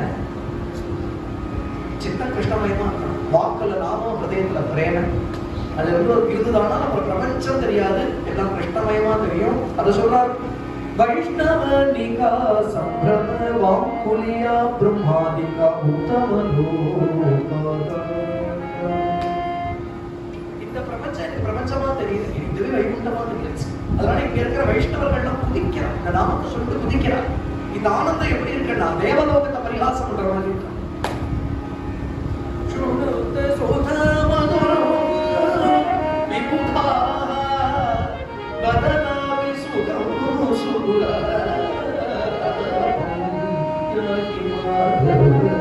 அப்படின்னா ஹே தேவர்களே அப்படின்னு அர்த்தம் உங்க ஊர்ல இந்த பாட்டு இருக்கா தேவன் கேட்கிறாரு சுருத சுதா மதுரம் விபுதா விபுதர்கள்னா தேவர்கள் அர்த்தம் ஏ தேவாலே உங்க ஊர்ல யாகி மாதவாங்கிற பாட்டு இருக்காரு ஏன்னா உங்க ஊருக்கு பொருள பகவான் வந்தாதானே போட சொல்றது எங்க ஊர்ல குழஞ்சுன்னு வருவான் நாங்க திருப்பிட்டு போ அப்படிம்போம் பகவான் அப்ப கூட எங்க பின்னோட வருவோம் யாகினா போன அர்த்தம் ஒரு கோபி கண்ணன் போய் போ அப்படிங்கிறார் யாகி மாதவ அப்படின்னு சொல்றதுக்கு அத்தனை உரிமை எங்க ஊர்ல உண்டு உங்க ஊர்ல உண்டான தேவலோகத்தை பிழைக்கிறதா அந்த பாட்டு அதான் இப்படின்னு சொல்றாரு பிரம்மலோக வரைக்கும் இருக்கிற சமஸ்த லோகவாசிகளும் இங்க குதிக்கிற பண்டரையில குதிக்கிற வைஷ்ணவால பார்த்து பிரமிக்கிறார் இப்படி ஒரு ஆனந்தத்துல குதிக்கிறார் ஏன்னா இந்த ஆனந்தம் பிரம்மலோகத்துல இல்ல இந்த ஆனந்தம் அதனால என்னன்னா நம்ம எல்லாம் சம்சாரத்தை ஜெயிச்சுட்ட வீரர்கள் பலமான வீரர்கள் பலசாலினா யாரு எதிரியை ஜெயிக்கிறவன் தான் பலசாலி நாங்கெல்லாம் எதிரிகளை ஜெயிச்சுட்டோம் இந்திரியங்களுக்கு எதிரிகளை ஜெயிச்சோம் மாயையை ஜெயிச்சோம் அதனால பலசாலி வீரகோஷம் போடுறோம் நம்மளாம் அந்த கிருஷ்ணமணியை கழுத்துல கட்டிட்டு அந்த பிரகாசத்தால பிரபஞ்சத்தை பார்த்தா உள்ளுக்குறோம் எல்லாம் பிரகாசமா அப்படின்னு ஒரு கீர்த்தனம் பண்ணிட்டு இந்த கடவுளையை வச்சிருந்து ஆனந்தமா கீர்த்தனம் பண்ணிட்டு விட்டல விட்டல விட்டல விட்டல விட்டல விட்டல கீர்த்தனம் பண்ணிட்டு ஆனந்தமா வண்டி ஓட்டிட்டு அதான் வியாபாரம் ஆயிடுச்சு அவர்தான் என்ன கலெக்ட் பண்ணியோட முடிச்சுட்டாரு மூட்டை பத்திரமா வச்சுட்டு இப்படி வந்தா வழியில எவனோ ஒருத்தன் வழி மறைக்கிறான் வழிப்பறிதான் ஆனா ரொம்ப டீசென்டான வழிப்பறி வந்து இறங்கி நான் யாரப்பா நீ என்ன விஷயம் அப்படின்னு நான் கேட்டா இருக்காரா இல்ல நான் இந்த பக்கம் தான் இந்த ஊர் தான் ரொம்ப இருட்டா போயிடுச்சு அதனால இந்த வழியா உங்க வண்டி வந்ததை பார்த்தேன் இந்த ஊர் தான் எனக்கு போற வழி தான் உங்க வண்டியில ஏறி கேட்டார் எனக்கும் பேச்சு தொடங்கிறாச்சு போற வழி முடிக்க ஏதோ கண்டறி வைப்போம்லாம் பேசிட்டு போனார் அவனுக்கு நல்லா இடம் போட்டு போட்டான் அவன் கிளீனா ஜட்ஜ் பண்ணிட்டான் ஓஹோ இந்த விட்டல வைத்தியம் போல இருக்கு இல்லையா அதனாலதான் சுவாமி விவேகானந்தர் அழகா சொன்னார் நீ இந்தியாவை ஏமாத்துறதுனா கூட ஆன்மீக பிரச்சனை ஏமாத்துறது அப்படிப்பட்ட ஊர் இந்தியா அதோட நமக்கு ஒன்றும் நஷ்டம் இல்லை ஏமாத்துறதுனா கூட அத்தியாத்ம விஷயத்தை காண்பிச்சுதான் ஏமாத்த முடியும் அப்பதான் ஏமாறுவா தெய்வம்னு ஏமாத்தி விடலாம் நல்லதுங்கிறேன் எதற்கோ ஏமாறுறதுக்கு தெய்வம்ங்கிற பேர் சொல்லி எவனோ ஏமாத்துறான்னா தெய்வத்தை நம்பி ஏமாறுறேன் ஏமாற மாட்டேன் தெய்வம் உட்படாது அப்படி ஆனா ஏமாத்தம்னா கூட தெய்வங்கிற பேரை சொல்லிதான் ஏமாத்த முடியும் அப்படிப்பட்ட ஒரு ஊர் இப்படியே பேசிட்டே போறதே அவன் சொன்னா சுவாமின்னு துகாராம் சுவாமின்னு சொல்லுப்பா இவ்வளவு பணத்தை எடுத்துட்டு நீங்க இத்தனவும் தனியா போறீங்களா என்ன ஊர்ல நீங்க வந்து இந்த பணமுட்டையெல்லாம் பாருங்கோ, இது இருந்தா அப்பாப்பா வழிப்பறிக்காரன் நிறைய பேர் இருக்கா. அவன் சொல்றான், வழிப்பறிக்காரன் நிறைய பேர் இருக்கா, புடிச்சு தூக்கிட்டு போயிடுவா. மூட்டையா வச்சுட்டேன்னா பெருசா மூட்டை இருக்கோ இல்லையோ தெரிஞ்சு போயிடும். அதையே நீங்க என்ன பண்ணணும்னா, என்கிட்ட பார்த்தீங்களா 2 தங்க விட இருக்கு, நான் உங்களுக்கு தரணுங்கிறதுக்காக சொல்ல, இந்த மாதிரியே ஏதாவது சின்ன வேல்யூபிளான வஸ்துவா வச்சுட்டேன்னா அது உங்ககிட்ட இருக்கிறதே தெரியாது. அந்த வேல்யூக்கு மாத்தி எடுத்துட்டு போயிடணும். அந்த மாதிரி அது கொஞ்சம் சாமர்த்தியம். அதுக்கு இப்ப நான் உங்களுக்கு இதை தரேன்னு சொல்லல, இது ஒரு உபாயம்னு சொன்னேன். ஓ நான் பார்த்தேன், நல்ல உபாயம் தான் சொல்றேன். இது தங்க விட தானே? ஆமா சுவாமி தங்க விட. உங்ககிட்ட இருக்கிற எந்த ஒரு என்ன ஒரு பைசா இருக்கோ அந்த மதிப்பு பெறும், அதுக்கு மேலே கூட பெறும். இருந்தாலும் உங்களுக்கு நான் தரேன், ஏன்னா உங்களை மாதிரி பக்தருக்கு தராமே. அதுக்காக அந்த அடிஷனல் வேல்யூவை திருப்பி நீங்க ஒன்று கொடுக்கணுங்கிற அவசியம் இல்லை. நீங்க கொடுக்கறத வாங்கிட்டு இந்த வரையில் நான் உங்களுக்கு கொடுக்குறேன். ரொம்ப தாராள மனசு, பித்தளை மனசு கொடுக்கணும். இந்த 2 வளைய கொடுத்துட்டு அதை வாங்கிட்டு, சுவாமி இங்கதான் என்னுடைய ரொம்ப கௌரவமா ரொம்ப அழகா பேசி இந்த மார்க்கெட்டிங்லாம் பண்ணுவாங்க. இந்த மாதிரி ஒரு ப்ராடக்ட் உண்டாது இன்னும் சொந்த லோகத்திலேயே கூட அதுக்கு அவளுக்கு தான் தெரியாது, அப்படி ஒரு ப்ராடக்ட் அப்படிலாம் சொல்லுவானோ அந்த மாதிரி. அது ஒரு ரயில டெக்காரிட்டிவ் தான் வச்சுக்கோங்க. அது மாதிரி ரொம்ப அழகா பேசி எல்லாத்தையும் வாங்கிட்டு 2 வளைய கொடுத்துட்டு கிளம்பி விட்டோம். ஒரு பார்த்தா பரமோபகாரி இப்படி வித்தவன் இந்த ரூபத்தில் வந்து கிருப பண்ணினானா, இந்த ரூபத்திலேயே இவ்வளவு கிருப பண்ணுவான், அந்த ரூபத்தில் கொடுப்பான், அந்த ரூபத்தை வந்து எடுத்துவான். எல்லாம் அவனுடைய லீலை. பக்தான் அவனுடைய லீலைக்கு ஆட்படுவான். எல்லாத்தையும் அவனுடைய விளையாட்டுன்னு பார்த்துட்டு போயிடும். நம்ம குழந்தைகள் நம்மகிட்டே ஒரு விஷயத்தை கொடுக்கும், நம்மகிட்டே நம்ம கையில இருந்து பிடிக்கும் இல்லையா? அதை கண்டா ஆனந்தம் தான் வரும். இப்படித்தான் பக்தாலும் சர்வத்தையும் பகவானுடைய லீலையா பார்க்கிறார். சௌக்கியமா இருக்கு. நீ எல்லாத்தையும் உன்னோட பர்சனலா சம்பந்தப்படுத்திட்டே ஆனால் எல்லாத்துக்கும் அழுது சிரிச்சுன்னு உட்காந்துருப்பான். இது ஒரு பெரிய நாடகம் நடத்துறவன் பகவான். அதுல ஒரு ரோலை கொடுத்துருக்கானா அந்த ரோல்ல தனக்கு சம்பந்தம் இல்லைன்னு அந்த ரோலை பண்ணிட்டும் இல்லையா, முடிஞ்சா டைரக்டரை அடோர் பண்ணி அப்ரிஷியேட் பண்ணிட்டு போயிடும். இப்படி பண்ணியிருக்காரு, இப்படி ஒரு ரோல், இப்படி ஒரு பிளே நடத்துறாரு. இப்படி கபட நாடக சூத்திரதார் ஆட்டுக்கு போனார். ஆவணிக்கு பரம சந்தோஷம், உலகாலும் ஒத்து போயிடுத்தார். ஆமா, எல்லா உலகமும் ஒத்து போயிடுச்சு. நல்ல லாபம் சம்பாதிச்சிருக்காரு, நல்ல லாபம் சம்பாதிச்சிருக்காங்க அப்படின்னு 2 வளைய கொடுத்தார். நல்லா பளபளபளாங்கிறது. அப்பவே ஆவணிக்கு டவுட்டா, ரொம்ப பளபளான்றது இருக்கு, ரொம்ப பளபளான்றது. சின்ன இருக்கும், நான் போயிட்டு வந்துடுறேன். என்ன பக்கத்துல இருக்கிற அந்த தங்க வியாபாரி இருக்கா, அவர்கிட்ட கொண்டு கொடுத்தா அவன் 10 அந்த மாத்து உடச்சு பார்த்தான், கொஞ்சம் பேர் ஏமாந்து போயிட்டான். கத்தனா. ஆனாலும் இதெல்லாம் விட்டல லீலேன்னு தெரியாது. ஏன்னா அவர் அந்த யாத்திரையில அனுபவிச்ச ஆனந்தம் அல்லாது கொஞ்சம் போயிடுச்சு இல்லையா? அவனே தானே வந்தான், அவனே தானே வந்து அவ்வளவு பேர்கிட்ட வசூல் பண்ணி கொடுத்தான். ஒரு பக்கம் பரமேஸ்வரன், ஒரு பக்கம் விட்டலன், 2 பக்கம் 2 பேரும் 2 பக்கத்துல 2 வழியில கீர்த்தனம். அந்த அனுபவம் எங்கேயோ இருக்கு. அது போதும் அவள் பார்த்தா ரொம்பவே கோபம் கொடுத்தவளுக்கு. இவ சொல்றா, எனக்கு 10 பேர் சேவை பண்ணிருந்தா என் பிறந்தாத்துல, இப்ப 4 பேர் ஆத்துல போய் 10 பாத்திரம் நான் பேச்சுட்டு வந்துட்டு இருக்கேன். உங்களை கல்யாணம் பண்ணி எந்த நிலைக்கு வந்துட்டேன் பார்த்தா, எதுக்காவது லாயக்கு இருக்கா உங்களுக்கு?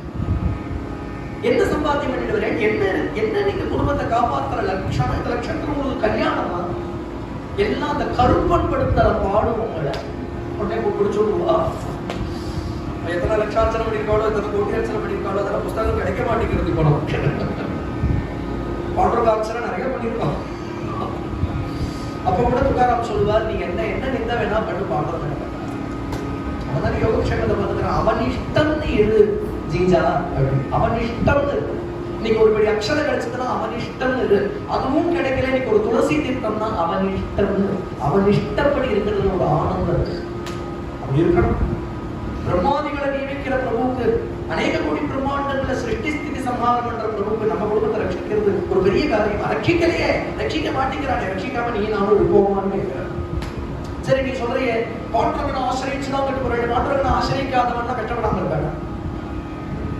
நீ பாண்டவனை ஆசிரிச்சு விட்டு போறேன்னு நீ சொல்றியே, பகவானை ஆசிரிக்காதவன் வாழ்க்கையில எல்லாம் துக்கமே வரலையா? அப்போ சுகம் துக்கங்கிற 2 மாறி மாறி வரும். பகவானை நீ பிடிச்சிருந்தே ஆனால் அதை அப்படி பார்க்கிற விவேகத்தை கொடுப்பான் பகவான். எது நிஜமான கிருபை? கிருபைனா என்ன? முதல்ல நம்ம தெரிஞ்சுக்கலாம். பகவான் கிருபை பண்ணியிருக்கார் அப்படின்னா அது என்ன அர்த்தம்? நீ காமாட்சி உட்கார்ந்து பாடும், மூகபஞ்சசதின்னு ஒரு ஸ்லோகம் எல்லாருக்கும் வந்து பிரசித்தியான ஸ்லோகம். காமாட்சி பேர்ல மூக்கம் கவி பண்ணியிருந்தார். அவர் பகவான் அம்பாளோட கிருப்பையால பேசும் திறனை பெற்றார். மூக்கம்னா உண்மைன்னு அர்த்தம். உண்மையா இருந்து மூக்கம் கரோதி வாசாலன்னு வேஷ பண்ணினார். உடனே ஸ்தோத்திரம் 500 ஸ்லோகம். அதுதான் பஞ்சசதின்னு பேரு. 5 சதகமா இருக்கு.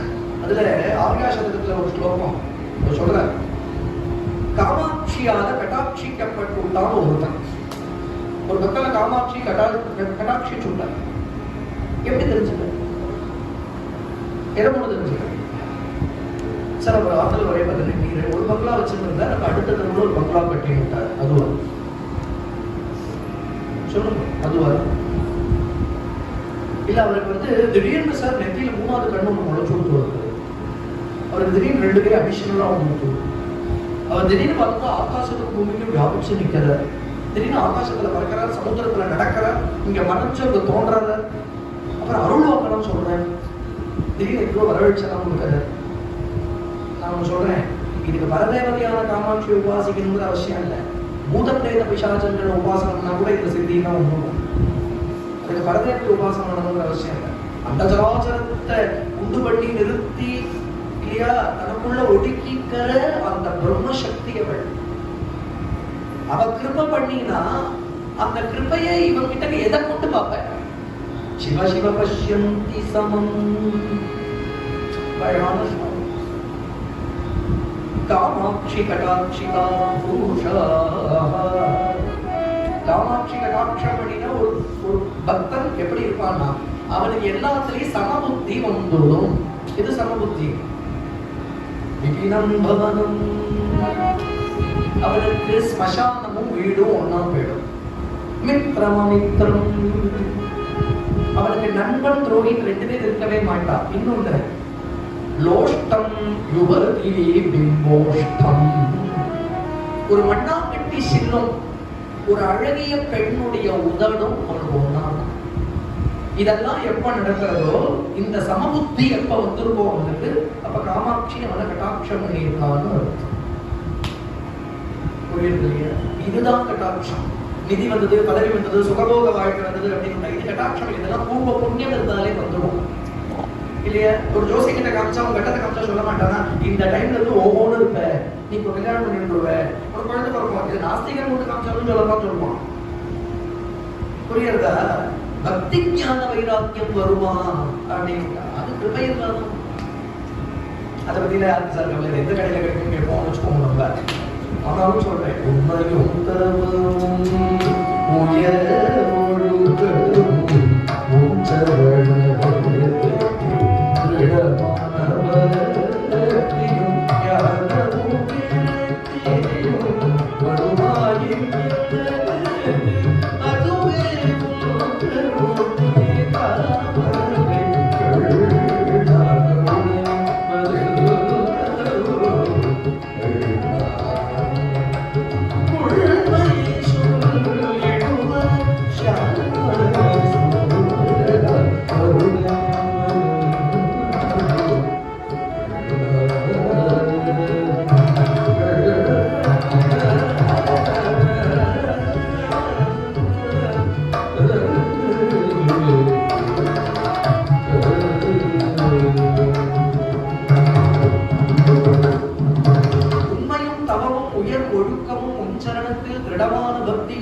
விரக்தியும் வருமாயின் அதுவும் கருணை.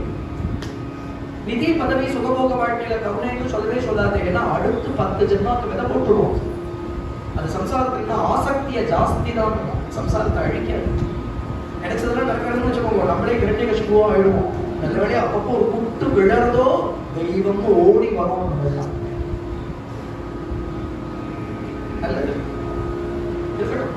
ஆனா அதை வச்சுட்டு அப்ப கூட கிருஷ்ண சரணத்தை பிடிச்சிடணும்னு தோன்றது இல்லையோ, அதுக்கு பாக்கியம் இருக்கும். சுகம் துக்கம்ங்கிற பேர்ல என்னமோ நடக்குது. we label it as சுகம் துக்கம். ஏன்னா என் கம்ஃபர்ட் ஜோன்ல இருந்தா சுகம், என் கம்ஃபர்ட் ஜோனுக்கு வெளியில இருந்தா துக்கம். that is how you label or we label. ஆனா அந்த சமயத்துல கிருஷ்ணன் வந்து பிடிச்சிக்கணும்னு தோன்றது இல்லை. கேட்டா நாஸ்திகனா போயிடாம தெய்வம் இருக்கான்னு கேட்காம, எனக்கு தெய்வம் இருந்தா எனக்கு துக்கத்தை கொடுக்கலாமான்லாம் பேசாம, கிருஷ்ணா நீ தானடா இருக்கு, நீ என்னமோ விளையாடுற, நீயே பார்த்து அப்படின்னு அவன் சரணத்தை பிடிச்சுக்கணும். பார்த்தேடா அதுக்கு பாக்கியம். துக்கம் வரவாளுக்கெல்லாம் பக்தியெல்லாம் வந்து விடுறது. துக்கம் வந்தா தெய்வத்தை தூக்கி எடுத்துடுவோம். துக்க காலத்திலேயும் தெய்வத்தை பிடிச்சுக்கிறதுக்கு பாக்கியம் பண்ணிக்கலாம். அதனால இந்த இடத்துல துக்காராம் அழகா சொல்ற, ஏன் பகவான ஆசிரியிக்காதவாழா பிரபசோக்கியமா இருக்காடா நீ சொல்லு பார்க்கலாம். அதுக்கு அவர்கிட்ட பதில் இல்ல. சுகதுக்கம்ங்கிறது எல்லோருக்கும் போதும், பிரம்மருத்ராவதிகளுக்கு உள்பட. ஏதோ சரித்திரம் பிரம்மலோகத்துல பார்த்தா பிரம்மலோகவாசிகளுக்கு சாபம் வந்தது இல்லையா? பகவான் கிருஷ்ணனுக்கு முன்னாடி 6 குழந்தைகள் பிறந்தது. 6 குழந்தைகள் பிரம்மலோகவாசிகள். பிரம்மாவுடைய ஒரு சாபத்தால கொஞ்ச நாள் மனுஷலோகத்துல இருந்துட்டு வரணும்னு அவளுக்கு ஒரு சாபம். பிரம்மலோகத்துக்கே போனாலும் கூட ஆபிரம்ம போலோகா புனராவர்த்தின ஒரு ஜோன அப்படின்னு சொல்லப்படுச்சு. புனராவர்த்திங்கிறது பிரம்மலோகத்திலே அப்படிங்கிறதுனால இந்திரலோகத்திலே அந்த லோகத்துக்கு தக்க சிரமங்கள் இருந்ததுனால இந்திரனுக்கே சாபம் வந்ததுன்னு எத்தனை கதை? கௌதம செபிக்கிறான ராமாயணத்துல பிரசித்தியான எத்தனை கதை இல்லையா? ஆனா இங்க இருந்த இடத்த வைகுண்டமா பண்ணிவிட முடியும். நம்ம வாக்குல நாம, நம்ம ஹதயத்துல பகவானோட ரூபம், நம்ம சிரசு பூச்சரணம் இங்க இருந்த இடத்த வைகுண்டமா பண்ணிக்கலாம். இருப்பிடம் வைகுண்டம் பண்ணிக்கலாம். அதுதான் கிளாஸ் லிவிங். ஒரு கோபிநந்த லிவிங் இருந்தா கூட சித்தம் முழுக்க பகவான் அப்படிங்கிற லிவிங் தான் இருக்கிறதுலே கிளாஸான லிவிங். இன்னும் இதுக்கு மேல என்ன, இதுக்கு மேல என்ன, எதையோ தேடிட்டு ஓடலாம் தெரியல. அதுல அல்பத்தனம் மட்டும்தான் சாவுக்கள் எங்க ஒரு இடத்துல உட்கார்ந்து இருப்பா. ஆனா அடுத்த வேலைக்கு என்ன பண்ண போற அப்படின்னா ஈஸ்வர சிந்தனை. அதை பத்தின கவலையும் இல்லை, அதை பத்தின சம்பிரமும் இல்லை. கோடி ரூபாய்க்கு இந்த ஒரு ஜாமீனுக்கு கோடி ரூபாய் சம்பாதிக்கணுங்கிற அவசியமும் இல்லை. இப்படி அந்த கோடி ரூபாய் சம்பாதிச்சு சில டயபெட்டிஸ் உட்காந்துருப்பான். அவங்க சுற்றி இருக்கிற வாழ நல்லா சாப்பிட்டு இருப்பாங்க. இப்ப எது சம்பாதிக்கிறாங்க வந்து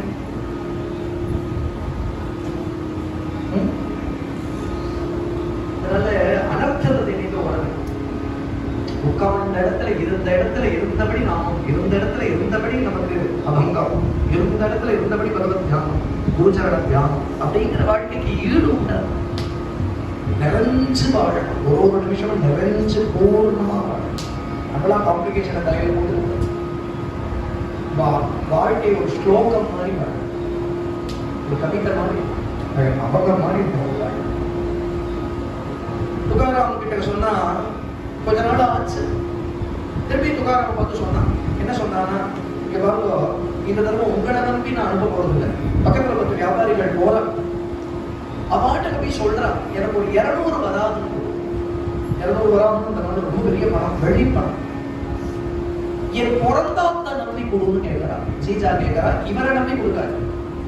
ஏன்னா இவரை நம்ப முடியாது. இவர் எப்படி எந்த க்ஷணத்துல எப்படி இருப்பான்னு தெரியாது. க்ஷணப்பிப்பான், க்ஷணம் சிப்பான். என் பிறந்தோம் பெரிய உங்களுக்கு எல்லாம் தெரியும். எங்க அப்பா எப்பேற்பட்டவர்னு தெரியும். எனக்கு இடக்கு இட தங்கம் கொடுத்து எனக்கு கல்யாணம் பண்ணி கொடுத்தான். எங்க தாத்துல எல்லாத்தையும் தொலைச்சேன். வராது என் பிறந்தா தம்பி கொடு அப்படின்னா அந்த வியாபாரிகள் சொல்றான், அப்ப தரும், உன் ஆத்துக்காரன் நம்பி தர மாட்டோம். என்ன பண்ணினா இவள் இல்லையா அந்த 200 வராகனை வாங்கினா கடத்தல போய் உப்பு வாங்கின்னு வரா. உப்பு காலத்து சாப்பு மூட்டை உப்பு, அது எருதுகள் பூட்டின வண்டியில் அந்த உப்பு மூட்டையை ஏற்றி அவள்லாம் போறா. அவாட நம்பி தான் அனுப்புற, எவ்வளவு நம்பி அனுப்பல. இங்க பாருங்கோ அண்ணா, இங்க பாருங்கோ, இவர் என்ன சம்பாத்தியம் பண்றாரு, என்ன பண்றாரு, எல்லாத்துக்கும் நீங்க தான் பொறுப்பு. இவர் வியாபாரம் பண்ண அந்த பைசாவை நீங்க கையில எடுத்து வச்சுக்கோங்க, எங்கிட்ட வந்து நீங்க கொடுங்க. இவர் உங்க பக்கத்துல வச்சுட்டு எப்படி வியாபாரம் பண்ணணும்னு சொல்லி கொடுத்து வியாபாரம் பண்ண வச்சு அதற்கு உண்டான பைசாவை எடுத்துட்டு வந்து நீங்க என் கையில கொடுக்கணும். இவர்கிட்ட கொடுத்துருவாங்க. உதாரணம் சொல்றாரு, சீஜா நீ எப்படி சொல்றியோ நான் அப்படி பண்றேன். எனக்கு என்ன எங்க இருந்தாலும் வாக்குல நாமும் சக்கரத்துல விட்டல். நம்ம சொல்றோம் அந்த கதையெல்லாம், அப்படி இருக்கிற ஒரு க்ஷணம் இருக்க முடியுமா நம்மளால? போட்டியில எங்கேயாவது ஒரு ரத்னம் அப்படி வரும். ஆனா அந்த அப்பமே நீ உலகத்தை காப்பாற்ற, உலகத்துக்கு விட்டல பக்தி எடுத்து காண்பிக்க. உலகத்துக்காக வரல, வல்ல பகவானுக்காக வந்திருக்கா. ஆனா என்னன்னா உலகத்துல கால வச்சுடுறா. இந்த சிரத்துல கால வச்சதுனால இல்லையா நம்மளெல்லாம் உதாரணம் பண்ணணுங்கிற பொறுப்பு இருக்க வாழ்க்கை. அப்பாப்பட்ட சிரமம்னா நமக்கு தான். இந்த உருக்கத்தை காண்பிக்கிறதுக்கு தான் பக்தி இப்படிப்பட்டதுங்கிறத காண்பிக்கிறதுக்கு they undergo all this. அப்ப வைகுண்டத்தை விட்டு இறங்கணுங்கிற அவசியமே இல்லை. நமக்காக வராமல் அவர் வண்டியில் ஏறி போனார். ஆச்சரியமா வியாபாரம் நடக்கிறது. துகாராமா அவ எப்படி சொல்றானோ அப்படியே வியாபாரம் நடக்கிறார். எல்லா வியாபாரமும் முடிஞ்சது. கிட்டத்தட்ட 200 வெள்ளி முதல். ஆனா ஆனா லாபம் 100 வெள்ளி. அப்ப 300 கிடைச்சது அவருக்கு கையில. துக்காராம் கிட்டக்க சொன்னார். அவள்லாம் சொன்னாங்க, பாரு உன் மனைவி 300 வெள்ளியும் எங்க கிட்டக்க இருந்து வாங்கிப்பேன்னு சொல்லியிருக்கா. ஆனா இப்ப நாங்க எல்லாம் கொஞ்சம் வெளியில போறோம். ஏன்னா நாங்க பூனா வரைக்கும் வந்துருக்கோம். இது பூனா. சோ நாங்க எல்லாம் கொஞ்சம் வெளியில போறோம். உனக்கு ஏதாவது நீங்க இந்த கோயில் ஏதாவது கட்ட இடத்துல கோவில் கிடைச்சதுன்னா நீ பாட்டு பாட ஆரம்பிச்சுடுவேன். இந்த பணம் எங்க கிட்ட இருந்ததுன்னா தொலைஞ்சு போயிடும். நாங்க என்ன பண்றோம், போயிட்டு வந்து உங்க கிட்ட வாங்கிக்கிறோம். ஆனா ஒண்ணு, நாங்க தான் உங்க மனைவிட்ட கொடுப்போம். அப்படிதான் எங்க கிட்ட சொல்லியிருக்காங்க. இது ஜாக்கிரதையா வச்சுக்கோ. எங்கேயாவது தயவு செய்து சொல்றோம், ஏதாவது இறக்கப்பட்டேன், இவாளுக்கு கொடுத்தேன், அவளுக்கு கொடுத்தேன், ஏதாவது சொல்லிடாத கடைசியில் எங்கதெல்லாம் உருளும்.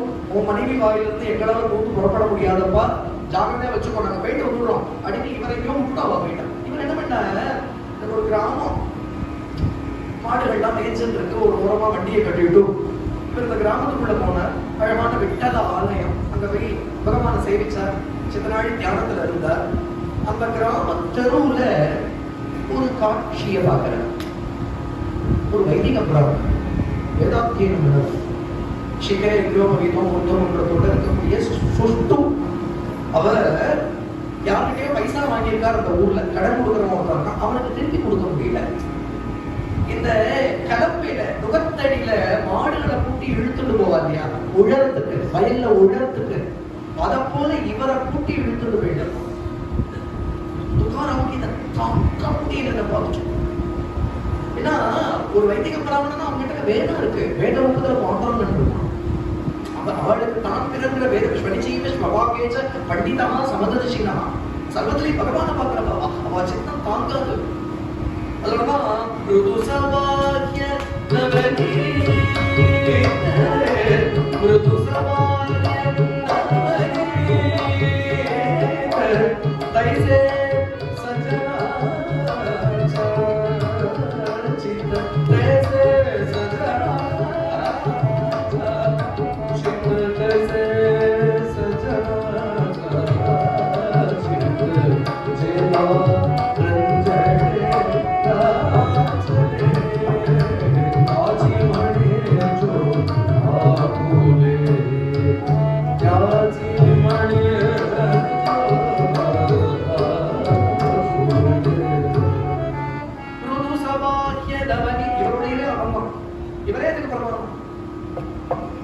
वचन तो तेरे कही जे पीड़ पराई जाती समदृष्टि ने कृष्णा त्यागी मन अभिमान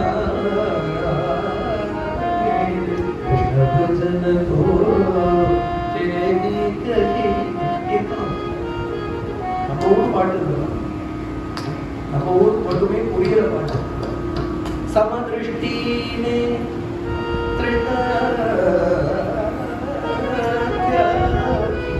சமதிருஷ்டியால தன்னுடைய இந்திரிய தாபங்கள் எல்லாத்தையும் அழிச்சவா. திருஷ்ணா அப்படின்னா மனசுல எழும்பக்கூடிய சாம்சாரிக ஆசைகளை அழிச்சவா சமதிருஷ்டியால. மன அபிமான அவளுக்கு தாழ்கிற அபிமானமே கிடையாது. அடுத்தவா துக்கத்தை தந்துக்கமா பார்ப்பாளாம். पीड़ पराई जागी. There is a difference between sympathizing and empathizing. Sympathizing அப்படின்ட்டு போயிடுவா, அதுக்கு கூட பாவம் வாழ்க்கை டைம் இருக்கு. எம்பத்தைசிங்னா அவன் படுற துக்கத்தை அவன மாதிரி அனுபவிக்கும். ஸ்ரீதர ஐயாவாள் ஒரு ஸ்லோகம் பண்றார் பரமேஸ்வரன். அதுல அவர் சொல்றாரு, சிவசிவான்னு சொன்னா யாருக்கும் துக்கம் கிடையாது. சிவபக்தி படப்பட நீங்க உபயோகம் சிவம்னாலே மங்களம்னு நம சிவாய அப்படின்னா மங்களத்தை தர சுவாமிக்கு நமஸ்காரம். சிவபக்தாளுக்கு துக்கம் இல்லைங்கிறது பிரசித்தி.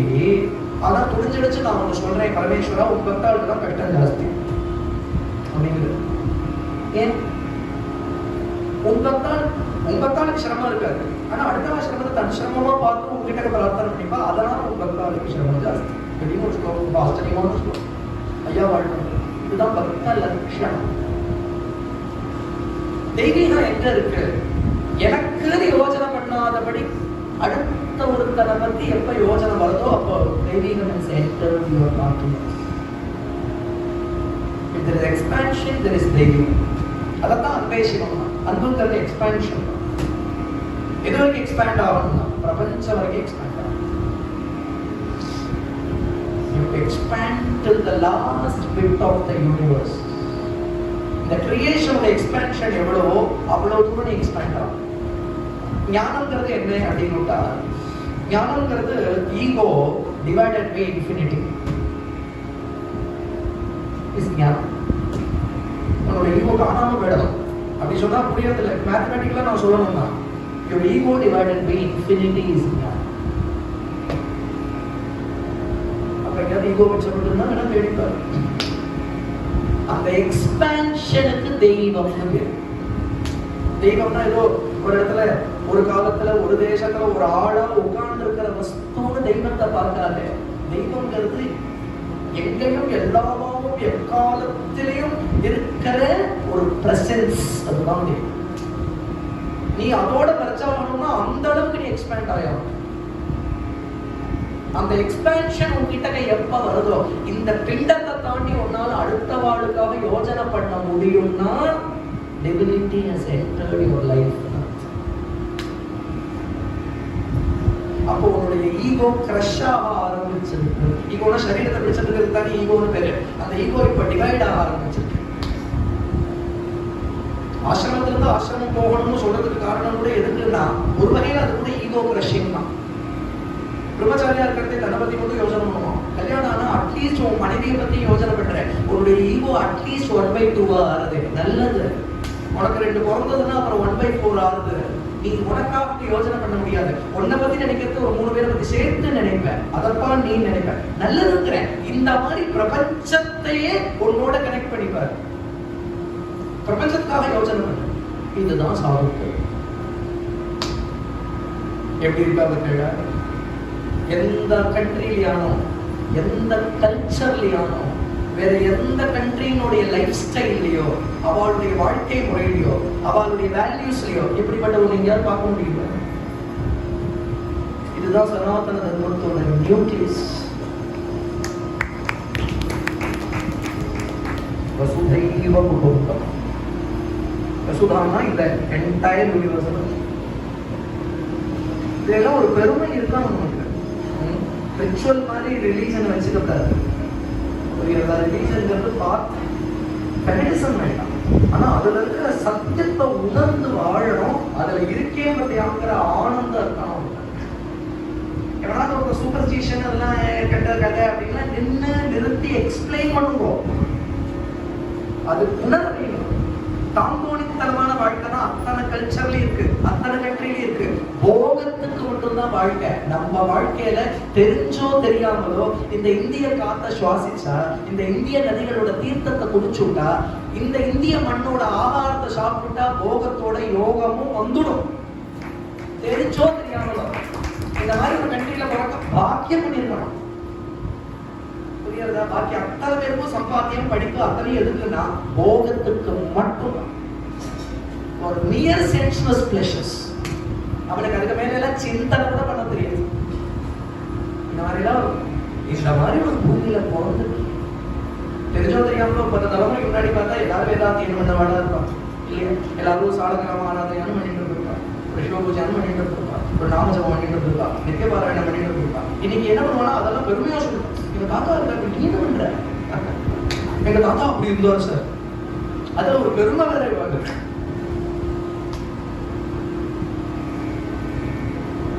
இல்லையா? அது ரொம்ப ஆச்சரியமான விஷயம். தெரிஞ்சு சொல்ல வரேன். இப்படி அவரை இழுத்துட்டு போனா புகார் நமக்கு தாங்கல. இதுதான் வீடு பராயி ஜாகி. உடனே இங்க போனார். அந்த வேத பிராமணரோட சரணத்துல விழாரு. பிரபோ உங்களுக்கு என்ன ஆச்சு? ஏன் இந்த கோலத்துல உங்களையும் இப்படி இழுத்துட்டு போறா? சுவாமி இவர்கிட்ட நான் கடன் வாங்கிவிட்டேன். 250 வெள்ளி 3 வெள்ளி இவருக்கு கொடுக்கணும். என்ன மிரட்டினார். என்னால தர முடியல. அவசரத்துக்கு வாங்கிவிட்டேன். பொண்ணு கல்யாணத்துக்கு வாங்கினேன். அதுக்காக இப்ப இந்த தண்டனை கொடுத்து எழுத்துட்டு போயிருக்கேன். எல்லாரும் பரிகாசம் பண்றாங்க. வாங்கத்துக்கு எடுத்து கொடுக்க தெரியல. பத்தி யார் பரிகாசம்? 250 வெள்ளி தானே. இவருக்கு ஒரு வேத பிராமணனை எழுத்துட்டு போறது தாங்கல. அவருக்கு கொடுத்தார். அவர்கிட்ட கொடுத்தேன். அவர் எடுக்கும் அப்படின்னு அவரை அதுக்கு எழுத்துட்டு போய் அவருக்கு ஸ்நானம் பண்ணி வச்சு இந்த 50 வெள்ளி ஜாஸ்தி இருக்கே 300 வெள்ளியில அதை உடனே அவருக்கு வஸ்திரம் வாங்கி கொடுத்து அந்த ஆத்துக்கு ஆகாரம் வாங்கி கொடுத்து நீங்க சௌக்கியமா ரொம்ப சுகம் தன்னுடைய ஜாகிக்கு வந்துட்டேன். இந்த வியாபாரிகள்லாம் ஊரெல்லாம் சுத்தி பார்த்துட்டு வந்தார். துகாராம் 300 வெள்ளி ஜாக்கிரதையா வச்சுருக்கோம் கொடு, நாங்க தான் மனைவி வீட்டை கொடுக்கணும். அது வந்து இந்த ஊர்ல ஒரு வேத புராணம் புரிஞ்சுக்கிட்டேன். இதையும் ஊதி கழுவிட்டேன். ரொம்ப சந்தோஷம். நாங்க போய் சொல்ல மாட்டோம் பத்னி கிட்ட, எங்களை உண்டுலே விடுவோம் பத்னி, நீ போய் சொல்லி உங்காடு. இவர்கள்லாம் ஊருக்கு போனா துகாராம் பின்னோட வராது, அவட முன்னாடி நம்பிட்டாங்க. இது மாதிரி நீங்க எங்களோட வராது, எங்களோட வந்து நீ லாயக்கே இல்லை. இன்னொரு எப்ப பார்த்தாலும் விட்டல தலை எழுத்தா இருக்கு, தலைவலியா இருக்கும். பகவான் நாமம் நீ சொல்லிட்டு பின்னோட வா, நாங்க முன்னோட போறோம். முன்னோட வந்துட்டா அவளை கேட்கிறோம், எங்க அண்ணா நீங்க எல்லாம் போயிட்டு வந்தேனே, எங்க அதுக்காரர் வராரா? ரொம்ப நிறைய சம்பாதிச்சு வராருன்னா, மூட்டை பெருசா ஒரு கொல்லி வராரா, நிதானமா வராரு. நாங்கெல்லாம் முன்னாடி வந்துட்டோம். ரொம்ப பெரிய லாபம் சம்பாதிச்சிருக்காரு. என்ன பிசினஸ், என்ன டாக்டிக்ஸ், என்ன என்ன அவருடைய கத்துக்க வேண்டியது நிறைய இருக்கு அப்படின்னு போயிட்டார். அவளை பார்த்தா அவளுக்கு இந்த உண்மையும் நம்ப முடியல, பொய்யும் தள்ள முடியல. ஒரு வரட்டும் உட்காந்து இருக்கா. வந்தார், விடு உள்ள வந்தார். அவளை வெறுவதான வராரு, ஒரு வேகமா வராரு, சாதிச்சுட்டு வந்துருக்காரோ. என்னன்னா நீங்க ரொம்ப வேகமா வர, என்ன விஷயம்? ஆமாமா, நல்ல பிசினஸ், நீங்க நல்ல லாபம். எப்போ சொல்லுவீங்க திராணி இல்லை, உனக்கை இல்லை அப்படின்னா சொல்லுவியோ, அதெல்லாம் டிஸ்ப்ரூவ் பண்றது இருக்கேன். என்ன சம்பாத்தியம் பண்ணிருக்கீங்க? அதெல்லாம் இருக்கட்டும், பிடி அப்படின்னு தங்க நாணயங்களை கொடுக்குறாரு. தங்க நாணயம் இவர் உங்ககிட்ட வரதுக்கு முன்னாடி நான் என்ன பண்ணினேன் தெரியுமோ, யாருக்கெல்லாம் நமக்கு கடன் கொடுக்க வேண்டியோ அவள்கிட்ட கடன் கொடுத்துட்டு கடன் பத்திரத்தையும் வாங்கி கொடுத்தேன், எல்லா டெட் பாண்டையும் வாங்கி கொடுப்பேன். கடன்லாம் அடைஞ்சு போயிடுச்சு. இந்த பாக்கிக்கு வந்த பைசா இன்னும் ஒரு சிலருக்கு கடன் கொடுக்க வேண்டியிருக்கு, அவளுக்கெல்லாம் கொடுத்துட்டு வந்துடுறேன். சௌக்கியமா நீங்க குழந்தைகளுக்கு என்ன வேணுமோ வாங்க, அதுக்கு சமான் வேணும்னா வாங்கு. என்ன பண்ணணும், குழந்தைகளுக்கு நல்ல ஆகாரம் பண்ணி போற, குழந்தைகளுக்கு நல்ல வஸ்திரங்கள் வாங்கிக்கோ, ஆபரணங்கள் வாங்கிக்கோ கொடுத்துட்டு கிளம்பிட்டார். அவளை திகச்சு போயிருக்கிறான். இந்த மனுஷனா இப்படிலாம் கூட நடக்குமா? நான் அந்த மார்த்தாண்ட பைரவரை வேண்டிட்டு சரியா போயிட்டு நல்லது நடந்து அந்த கருப்பனால இல்லை கண்டோவா நீதான் காப்பாத்தின. உடனே அவள் என்ன பண்ணினா, வஸ்திரங்கள்லாம் வாங்கினா, ஆபரணங்கள், குழந்தைக்கு ஒழுங்குற ஆகாரம் என்னென்ன உண்டோ எல்லாம் வாங்கி சமைச்சு குழந்தைகள் எல்லாம் பண்றார். இவர் என்ன பண்ணாங்க, அந்த கடன்காரர்களுக்கெல்லாம் போய் பாண்டெல்லாம் வாங்கி இந்த பைசாவை கொடுத்துட்டு இன்னும் கொஞ்சம் பைசாவை கொடுத்து, நான் கொஞ்சம் வெளியில போக வேண்டியிருக்கு, என் பத்னி ஆவணி கிட்ட போய் இதெல்லாம் கொடுத்து விடுவோம், இந்த பாண்டெல்லாம் கொடுத்து விடுவோம். அப்பா கொண்டு வாத்துக்காரர் உங்களுக்கு கடன் கொடுத்துருக்காரு, வாத்துக்காரர் கடன் கொடுத்தாரு, இன்னும் கொஞ்சம் பைசா கொடுக்க சொல்லியிருக்காரு உங்ககிட்ட. அவருக்கு ஏதோ வெளியில வேலை இருந்தா போயிருக்காரு. அவளுக்கு நினைச்சு போற, நீங்க என்ன சர்ப்ரைஸ் மேல சர்ப்ரைஸா இருக்கு. ஒரேடியா போட்டாங்க கடகதாதாவா இருக்கு. எல்லாம் முடிஞ்சது. நம்ம துபாரம் வர வண்டி ஓட்டிங்க அவளைய பார்த்தா அவளை பொதுவான ஆத்துக்கு வந்து ஆரத்தி எடுத்து உள்ள அடிச்சுட்டு போய் தங்கவள போட்டு காத்தி வச்சு, உங்களுக்கு என்ன ஒன்றும் சொல்லுங்க, உங்களுக்கு இன்னைக்கு சாப்பிடுறாங்க கிச்சடி பண்ணி தரட்டா, இல்லைன்னா பூரன் போலி பண்ணி தரட்டா, அந்த ஊர்ல அதெல்லாம் தண்ணி பண்ணுவா, இந்த போகா பண்ணி தரட்டா, உங்களுக்கு வடாமா பண்ணி தரட்டா, என்ன ஒன்றும் சொல்லுங்க. என்னமா சம்பாத்தியம் பண்ணுறதுக்கு இத்தனை நாள் இந்த சாமர்த்தியத்தை எங்க ஒழிச்சு வச்சிருந்தது எழுதிங்க. நீ என்ன வேஷம் போட்டுன்றது என்ன? நிஜமாவே ஏதோ பெரிய பூஜைக்கு தான் ஆரம்பிக்கிறாடா இப்போ பூர்வாங்கமா. பூஜைக்கு முன்னாடி இந்த மாதிரி பலியாட்டுக்கு மாலையெல்லாம் போடுற வழக்கம் அந்த மாதிரியா என்ன நீங்க சொல்றேன்? நீங்க இப்ப சித்த முன்னாடி அதுக்குள்ளே ரொம்ப சாதுவா முன்னாடி விடுவிடு அத்தனை சொன்ன நாணயங்களை விட்டாளே, கடன் பத்திரங்கள் எல்லாம் திருப்பி வாங்கிட்டு விட்டாளே, அவாட்டெல்லாம் கூட போய் சாப்பிட்டு எனக்கு உங்களுபடியா கொடுத்துட்டு எங்க போயிட்டு வந்திருக்கீங்க. இந்த மாதிரி சொன்ன நாணயங்கள் காண்பிக்கிறா புரிஞ்சு. ஆனா விட்டலன்னா வந்தாலும் சொன்னா இவன் நம்ப கூடாது, இவளுக்கு புரியுமா? பக்கால பகவான் தன்னுடைய நிலைக்கு எப்படி வேணுமோ அப்படி ஆட்கொடுக்கணும். கிட்டுவான், நெட்டுவான், ஒன்றுவான், கெஞ்சுவான், மிஞ்சுவான், அடிப்பான், அணைச்சுப்பான், என்ன வேணாலும் பண்ணுவான். அந்த ஈகோவை அழிக்கிறதுக்கு எல்லாம், ஏன்னா அவங்க இன்னும் ஈகோ கூட இருக்கக்கூடாது. திருப்பாங்க இந்த ரேசரை லேசர் அதை விட்டு அந்த கேன்சர் செல் எல்லாத்தையும் அழிக்கிற மாதிரி தான் கிருப்பை ஊடுருவும் மேல. அந்த சமயத்துல சாம்சாரிக அவித்ய எல்லாத்தையும் அழிப்பான். எதெல்லாம் நம்ம ரொம்ப பிரியமா பிடிச்சுன்னு இருக்கோமோ அதெல்லாம் ஒவ்வொன்றா கழிப்போம். அந்த அபிமானத்தை எல்லாம் எடுப்பான். அப்புறம் பூர்ணமா அந்த ஜீவனை கண்டுபிடிச்சு சேர்ப்போம். அந்த லேசரை பாய்ச்சி கேன்சர் செல்ஸ் அழிக்கிற மாதிரி தான். இப்போ ஒருத்தங்கிட்ட வரத்தெல்லாம் கஷ்டங்கள் வர மாதிரி இருக்கும். அது கஷ்டம் இல்லை, அது ஒரு ட்ரீட்மெண்ட் நடக்குது. ஏன்னா உனக்கு மிச்சம் இருக்கிற சம்சாரத்தை போக்கி அவனை சாஸ்திரமா தங்கிட்ட சேர்த்துக்கிறதுக்கு பகவான் பண்ணி அப்பதான் நல்லா ஒழுக்கத்துல சின்ன நல்லா இன்னும் பகவானுடைய ஒளி ஒடும்.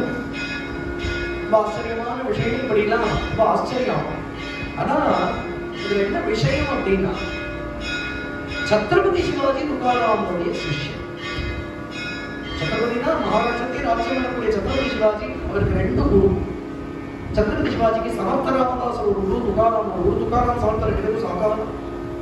அவர் தேவூர்ல இருந்தார், அவர் சச்சன்கட்ல இருந்தார் சமர்த்தர். இன்னைக்கு சச்சன்கட்ன்றது சத்தாராக்கு மகாபரிவா சத்தாரால உத்தர சிதம்பரம் இருக்காரு. அது பக்கத்துல தான் சச்சன்கட். மலை மேலே ஏறினா இன்னைக்கும் சமர்த்தருடைய சமாதி என்றார். ஒரு சமயம் சிவாஜி ஒரு யுத்தத்தை முடிச்சுட்டு கிளம்புறான். கிளம்பி வந்துருக்கான், பெட்டாலியனோட வந்துருக்கான். யுத்தத்துல ஜெயம் அவனால ஸ்தாபிக்கப்பட்டதுதான் ஹிந்தவி ஸ்வராஜ் அப்படிங்கிற ரொம்ப ஆச்சரியமான அந்த சாம்ராஜ்யம். அப்பா ஷஹாஜி, அப்பா சாம்பாஜி, சிவாஜி வாழலாம் அவளுடைய ஒரு பெரிய உழைப்பு தான். அதுவும் கிருஷ்ணதேவராயருடைய டைனாஸ்டி விழுந்ததுக்கு அப்புறம் தான் இந்த இன்ஃபில்ட்ரேஷன்ஸ்லாம் ரொம்ப அவுரங்கசீபோட இன்ஃபில்ட்ரேஷன்ஸ்லாம் ஜாஸ்தியாகி கபலீகரம் இல்லாம ஓட விரட்டினவாங்க வாழ்க்கை. அதெல்லாம் ஹிஸ்டரியில காணாம போயிடும். அதனாலதான் அன்னைக்கே சொன்னேன், புஜபராக்கிரமம் மட்டும் காரணம் இல்லை, மகான்களோட தபசு அவனுடைய பராக்கிரமம். இது 2 சேர்ந்து புஜபலம் தப்போபலம், இது 2 சேர்ந்துதான் பாரதத்தை எப்பவும் காப்பாத்து. இன்னைக்கு காப்பாத்திட்டு எப்பவும் காப்பாத்து. இவருடைய தபசு அவன் மூலமா வெளிப்படும். ஒருத்தன் அப்படி வந்து ராஜ்யம் வந்தான்னா என்ன அர்த்தமா, இத்தனை சாதுக்களும் தன்னுடைய தபசை கொடுத்துருக்கான்னு அவன் மூலமா நடக்கும் இந்த காரியம். அதனால அப்படிலாம் இதை வீழ்த்தி விட முடியாது பாரதத்தை, அப்படிலாம் வீழ்த்தி விட முடியாத சனாதன தர்மம். ஏன்னா காப்பாற்றுறது தெய்வம், நம்ம சாமர்த்தியம் இல்லை. எதுக்கு சொல்ல வரையும் இப்படி யுத்தத்தை முடிச்சுட்டு வந்துட்டு இருக்காங்க இல்லையா, சச்சன்கட் வந்தது. சிவாஜிக்கு தோணிட்டு குருநாதாளிக்கு தானே இருக்காரு சமர்த்தர், அவரை போய் தரிசனம் பண்ணிட்டு அப்புறமா நம்ம கோட்டைக்கு போகலாம் அப்படின்னு சச்சன்கட்ல படைகளை எல்லாம் கீழே நிக்க வச்சுட்டு இவங்க மட்டும் மேலே இருக்கு. குருநாதர் தரிசனம் ஒப்போதாசம் வேணும், அது கட்டாட்சம் வேணும். ஒரு கௌபீனதாரியா இருப்பார் சமர்த்தர் சரித்திரம் சொல்லணும்னா அது ஒரு நவாகம் சொல்லணும். அவ்வளவு பெரிய சரித்திரம் சமர்த்தருடைய சரித்திரம், ஆச்சரியமான சரித்திரம். ஒரு நவாக ராமாயணமோட சொல்லணும் அவங்க சரித்திரம். அப்படி ஒரு கையில ஒரு தண்டத்தை வச்சுட்டு யோகி பரமயோகீஸ்வரர் ஹனுமத அம்சம், சாட்சாத் ஹனுமானே சமர்த்தரா வந்தார். ஹனுமான் வேற சமர்த்தர் வேற இல்லை, ஹனுமானே சொல்லியிருக்காரு நீ வேற நான் வேற இல்லையே, நம்ம 2 பேரும் ஒரு சுரூபம் தானே. பல பேருக்கு சமர்த்தர் ஹனுமானா தரிசனமே கொடுத்துருக்காரு, எல்லாம் சரித்திரத்துல வருது. சமர்த்தர் அப்படி இருக்கார். சிவாஜி விழுந்து சேவிச்சா என்ன சிவோபா அப்படின்னு கூப்பிடுவார், சிவு அப்படின்னு கூப்பிடுவார். என்னப்பா யுத்தத்துல ஜெயமா, எல்லாம் உங்க திரும்ப நடத்தினதே நீங்க தான். ஒரு அம்பு போய் காரியம் பண்றதுன்னா அம்பு சாமர்த்தியம் இல்லை, விட்டவனோட சாமர்த்தியம். குருநாதா சமர்த்தர் எப்படி பார்த்த அவருக்கு அவரோட ஒரு 4 சிஷ்யா, கல்யாண கோஸ்வாமி, உத்தவ கோஸ்வாமி, ஒரு சில சிஷ்யா எல்லாரும் ஜோலிக்கு மாட்டிட்டு இருந்தார். அவா கையில தீர்த்த பாத்திரம், ஒரு யோக தண்டம், ஒரு கௌபீனம், மூத்த பக்கம் கழுத்துல துளசி மாலை, இவ்வளவுதான் அவளுடைய சம்பத்து. எல்லாரும் பக்கத்துல இருக்கிற கிராமங்களுக்கு போய் பிக்ஷை வாங்கிட்டு இருப்பான். எல்லாம் பிரம்மச்சாரிகள். ஜெய ஜெய ரகுவீர சமர்த்த அப்படின்னு போய் பிக்ஷை கேட்பான். சமர்த்த சிஷ்யாள் அப்படின்னு அவாவா என்ன கொடுக்குறாளோ அதை கொண்டு வந்து குருநாதாள் இடத்துல சமர்ப்பிப்பா. குருநாதர் தங்கையால அந்த பிரசாதமா டிஸ்ட்ரிபியூட் பண்ணுவார், அதை தான் எடுத்துப்பா இல்லையா. அப்படிப்பட்ட பிக்ஷு இவர். இவர் சொல்ற சிவபா சாப்பிட்டு போ, சரி சாப்பிட்டு போவான். சிவாஜி தாமூடு சாப்பிடலாமா, கீழே பெரிய படையே நீங்கிறது. ராஜா அவார்டு கொடுத்து தாமூடு சாப்பிடலாமா, அவார்டும் அவ்வளோ நாள் யுத்தம் பண்ணிட்டு ராஜாவோட வந்தது. குதிரைப்படை, காலாட்படை, யானைப்படை, ரத்த கஜ துரக பதாதி சைன்யம், சதுரங்க சைன்யம் வந்திருக்கு. இங்க சொல்றாரு சிவாஜி, நான் மட்டும் வரலையே குருதேவா, சைன்யத்தை கீழே நிறுத்தி வச்சுட்டு நான் ஏறி வந்திருக்கேன் உங்க தரிசனத்துக்கு. சமர்த்தர் கேட்கிறார், ராஜா வந்தா கூட சைன்யம் வரும்னு எனக்கு தெரியாது, புதுசா சொல்றேன். எல்லோருக்கும் ஆகாரம் சித்தமா எங்க சித்தம்னாலே அன்னைக்கு இன்னும் சிஷ்யால் கூட வரல, பிக்ஷா முடிச்சுட்டு சிஷ்யாலே வரல, சித்தமா இருக்குங்கிறாரு. அப்படின்னா ஒரு சிஷ்யன் நின்றுட்டு இருந்தான், அவனை பார்த்து சொன்னா, அந்த மலையில ஒரு சின்ன குகை மாதிரி ஒரு இடம், ஒரு விலம் மாதிரி, அந்த தரை ஒரு கல்லு மூடி இருக்கு. அந்த தரை அப்படின்னா திறந்தா விதவிதமா பக்ஷ்ய பதார்த்தங்கள் பாத்திரங்கள்ல சமைச்சு வைக்கப்படும். அது மட்டும் இல்லை, யானைக்கு கரும்பு, குதிரைக்கு கொள்ளு எல்லாம் இருக்கு. அந்த பிராணிகள் உள்பட ஒரு மான்கள் மலைச்சு போயிட்டான். எல்லோரையும் மேல அழைச்சிட்டு வந்து எல்லோருக்கும் சமர்த்த சிஷ்யாலே பரமாத்தா சமர்த்தர் பார்த்துட்டு இருக்காங்க. சிவாஜிக்கு ஆச்சரியம் தாங்கல. இவரே ஒரு பிக்ஷு, எதுவோ திடீர்னு குகையுடைய கதவை திறக்க சொன்னா பார்த்தா பக்ஷ்ய பதார்த்தங்கள் விதவிதமா எல்லாம் சித்தமா இருக்கு. எல்லோரும் அப்படி வயிறு முடைக்க சாப்பிட்டா இனி ஒரு மாசத்துக்கு ஆகாரம் வேண்டாம் அப்படிங்கிற உள்றம். அன்னைக்கு பரத்வாஜ ஆசிரமத்துல பரதனோட கூட போனவாளுக்கெல்லாம் பரத்வாஜர் இருந்து வச்சாரு. ராம வாழ்க்கையை வாங்கிக்கிறதுக்கு முன்னாடி, சித்திரக்கூடத்துக்கு போறதுக்கு முன்னாடி அதை போல இருந்தது. ஆச்சரியமா இல்ல தபஸ். சிவாஜி ஆனாலும் அவனுக்கு கியூரியாசிட்டி உள்ள குருநாதரவை எல்லாம் முடிஞ்சு கடவுளத்தை கேட்கிறான். குருதேவா எனக்கு ஒரு டவுட். அவர் நம்மகிட்ட சிரிக்கிறாரு. ஒரு குருவன் என்ன கேட்க போறாங்க, இது எப்படி சாத்தியம்? உடனே சமர்ப்படி பார்த்தார். அது வந்து பக்கத்துல தேவூர்னு ஒரு ஊர் இருக்கு. இந்த துகாராமன் பெரியவர் இருக்காரு. அவர் இடத்துல போனேன்னா எனக்கு பதில் சொல்லுங்க, இது எப்படின்னு அவர் சொல்லுவார். உடனே இங்க இருந்து கிளம்பி கொஞ்ச நாள் கழிச்சு தேவம் போய் துகாராம், ஏன்னா குருநாதர் சொல்லியிருக்காரு துகாராம தரிசனம் பண்ணணும். இதுதான் பகவான் தரிசனம் இருக்கு. துகாராம் ஆத்து வாசல்ல புதுசை ஒரு பாடு பஜனை பண்ணிட்டு இருந்தார். ஏக்தார் வச்சது, கையை செப்பலா வச்சது பஜனை. சிவாஜி சைன்யத்தோட போயிருக்கான். சைன்யங்கள்லாம் தூரத்துல நிக்கிறது. இவன் போய் துகாராம நமஸ்காரம் பண்ணான். தெரிஞ்சுக்கணும் அப்படின்னு குருநாதர் சொல்லியிருக்காரு. துகாராம் பார்த்தா, சிவாஜி சிவோபா வா, நீ வருவேன்னு எனக்கு தெரியும். எப்படி இருக்கா பாருங்க. இது இன்னும் தூக்கி வாரி போடுறது. நான் வருவேன் இவருக்கு எப்படி தெரியும்? தெரியும். குருநாதர் அனுப்பிச்சாரோ சமர்த்தர் அனுப்பிச்சாரோ ரொம்ப சந்தோஷம். நீ வந்தது சாப்பிட்டு போகலாம். சரி, அவரால் இந்த புகையை திறந்தாரு, ஏதோ வந்தது. லிட்டரலா இங்க இருந்து உள்ள பார்த்தா அடுப்புல பூனை தூங்குறது தெரியுது. பாகவதாளத்துக்கு பூனைகளாக கூட நித்திய ஏகாதசி இந்த அடுப்புல சாம்பல் மாதிரி ரொம்ப நாள் எல்லாரும் சாப்பிடலாம். இது இன்னும் காம்ப்ளெக்ஸா இருக்கு. எப்படி என்ன பண்ண போறான்னு தெரியல. இனிமேல் வாயை திறக்கக்கூடாது, பேசாம வாயை மூடிட்டு இருக்கணும். துகாராம் அவர் ஒண்ணுகிட்ட சொல்றாரு, அம்மா உள்ள அன்னைக்கு அம்மா ரொட்டி பண்ணினாலே அந்த ஆட்டா மாவு மிச்சமா இருந்ததை ஒரு பேக் போட்டு பொட்டலத்துல வைக்க வச்சிருக்கா. அதை எடுத்துருந்தோம். அதுல எறும்பெல்லாம் வேற மிச்சம் இருக்கு. இது ஒரு பொட்டலம் ஒரு 50 கிராம் தெரியுமா, ரொம்ப பெரிய விஷயம். இவ்வளவு பெரிய படம் நிற்கிறது. சிவாஜி நீ எல்லாரையும் வரிசையா வர சொல்லு. எல்லாம் வரிசையா இந்த கரெக்டா இந்த ஒரு கிண்ண விபூதி 1000 பேர் இருந்தாலும் இந்த குட்கள் அழகா அப்படி ஒரு பிஞ்ச் கொடுக்குறோம். அது மாதிரி எல்லாருக்கும் கரெக்டா அந்த ஒரு பிஞ்ச் எடுத்து கொடுக்குறாரு. எல்லாரும் வாயில போட்டுண்டா இன்னும் ஒரு மாசத்துக்கு சாப்பிட வேண்டாம். தூண்டி ஆட்டம் எப்படி துகாராம் சிரிச்சனே பார்த்துருக்க. இந்த வைபவத்தை தன்கிட்ட வச்சுட்டு, ஆனா அவ எப்படி இருந்தாலும் அப்படிதான் இருக்க. இந்த வைபவத்தை தன்கிட்ட வச்சுட்டும் அவ எப்படி இருக்காளோ அப்படிதான் இருக்கா. இந்த குடும்பத்துல வருமையா வருமே, அது மாற்றம் நினைக்கணும்னா அப்படிதான். இந்த சித்திகள்லாம் அவ கால கட்டின்னு இருக்கு. அஷ்டமா சித்திகளும் மோட்சம் கூட அவ கால கட்டிட்டு இருந்தா கூட அதை லட்சியம் பண்ணாமல் பக்தி பண்றாங்க. அதுதான் மசிச்சு. அதுதான் பார்க்க வேண்டியது இந்த மகான்களுடைய சரித்திரத்துல. சிவாஜி கேட்கிறார் துகோபா கிட்ட கேட்கிறார், துகாராம் மகாராஜ்கிட்ட, மகாராஜ் எப்படி? அதுபா சமர்த்தர்கிட்ட போய் கேள்வி சொல்லுங்க. மகான்களுக்குத்தான் மகான்களை புரியும் அப்படின்னு அர்த்தம். அவளை புரிஞ்சுக்கலாம். நீ கையெல்லாம் பண்ணாதே, உனக்கு பைத்தியம் தான் பிடிக்கும். உன்னுடைய புத்தியை கொண்டு ஒரு கன்க்ளூஷனுக்கு வர முடியாது. ஏன்னா புத்தியையும் ஏதோ ஒரு வஸ்து உள்ள இருந்து தோன்றது இல்லையா, அவள்லாம் அதுவாகவே இருக்கவா. தியோயோனம் பிரஜோ, நாளைக்கு காயத்ரி இல்லையா, அந்த புத்தியையும் ஏதோ உள்ள இருந்து தோன்றதோ அதுவும் புத்தியால நீ தெரிஞ்சுக்க முடியாது. இவாள்லாம் அந்த சத்தியத்தோட மச்சானவா. அதனால எது வெளிப்படுறதோ அது திருப்ப. இது நம்ம புத்தியை கொண்டு யூகிக்க எல்லாம் முடியாது. ஒரு சமயம் துகாராமுடைய பஜனையில இவர் சத்ரபதி சிவாஜி வந்திருக்கான். தேவூர் அடிக்கடி தேவூருக்கு வர துகாராம் சமர்த்தன் ரெண்டு பேருமே உருவம். தேவூருக்கு வந்திருக்கார். தேவூர்ல ஆச்சரியமான பஜனை இருக்கு.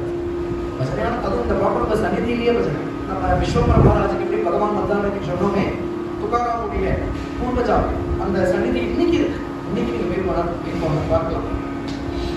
ஒரு சமயம் இந்த ஜீஜா என்ன பண்றா, பகவானுக்கு நைவேத்தியம் பண்ணணும். இந்த பாடல்கிட்ட ரொம்ப கோபம் விடுது. சுட்ட பாலை கொண்டு வர காட்சி இவனுக்கு இது ஒரு கேடா, நான் வேற பண்ண மாட்டிருக்கா. நீங்க இன்னைக்கு இந்த மூர்த்தியை போய் பாருங்க, தேவம் போனா பாருங்க, அந்த பாலை அப்படியே கொண்டு கொடுப்பாங்க. சூடா கொடுக்கறது பாண்டா அப்படின்னு உதட்ட அப்படி நிறுத்திப்பாங்க. அப்படியே தான் இன்னைக்கு அந்த மூர்த்தியில இன்னைக்கு தேவம் போனா பார்க்கலாம். தேவோட உதடு அதை காமிப்பா. அந்த பண்டா சின்மயமான மூர்த்தியா அப்படி இருந்து சேவை கொடுத்துருக்காங்க. சிவாஜி அன்னைக்கு பஜனைக்கு வந்திருக்கான். சிவாஜி ஆச்சரியமா பஜனை நடக்கிறது. துகாராம் அப்படி பஜனையில ஆடி பாடுறார். ஆனந்தமான ஒரு ஸ்திதியில இருக்கார். சிவாஜி தன்னமர்ந்து பஜனையில ஈடுபட்டிருக்கான். சிவாஜிக்கு ஒற்றர்கள் மூலமா ஒரு நியூஸ் வருது. சிவாஜி வெளியில வந்திருக்காங்கிறத தெரிஞ்சு சிவாஜியோட போட்ட எதிரிகள் முற்றுகை விட்டுட்டா. அவன் உள்ள இல்லைன்னு தெரிஞ்சது. ஏன்னா it is very easy to attack the fort. நம்ம வெளியில போயிருக்கான்னு தெரியும். உடனே Shivaji is to return back. உடனே ஃபோர்ட்டுக்கு போகணும். துகாராம் மகாராஜ் கேட்டுக்காம போகக்கூடாது. அதனால அவர்கிட்ட போய் பர்மிஷன் கேட்கிறான். மகாராஜ், எதிரிகள் முற்றுகை வெட்டிட்டா என்னுடைய கோட்டையை, நான் இப்போ பஜனையில இருந்து கிளம்பணும். துகாராம் எந்த ஒரு பாவத்துல இருக்காரோ அப்படியே பதில் சொன்னா, விட்டலன் பார்த்துப்போம் பஜனையில உட்கார்ந்து.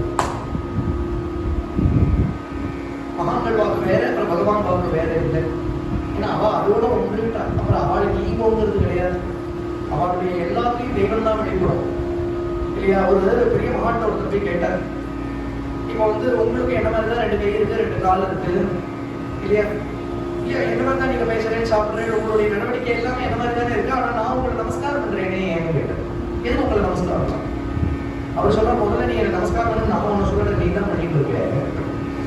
எனக்கும் உனக்கு ஒரு வித்தியாசம் என்னன்னு கேட்டேன்னா, ஒரு வித்தியாசம், ஒரே வித்தியாசம் என்னன்னா, உனக்கு தெய்வம் வெளிப்படுறது, எனக்குள்ளதும் தெய்வம் தான் வெளிப்படுறது. உனக்குள்ளே சைத்தன்யம் இருக்கு, எனக்குள்ளேயே சைத்தன்யம் இருக்கு.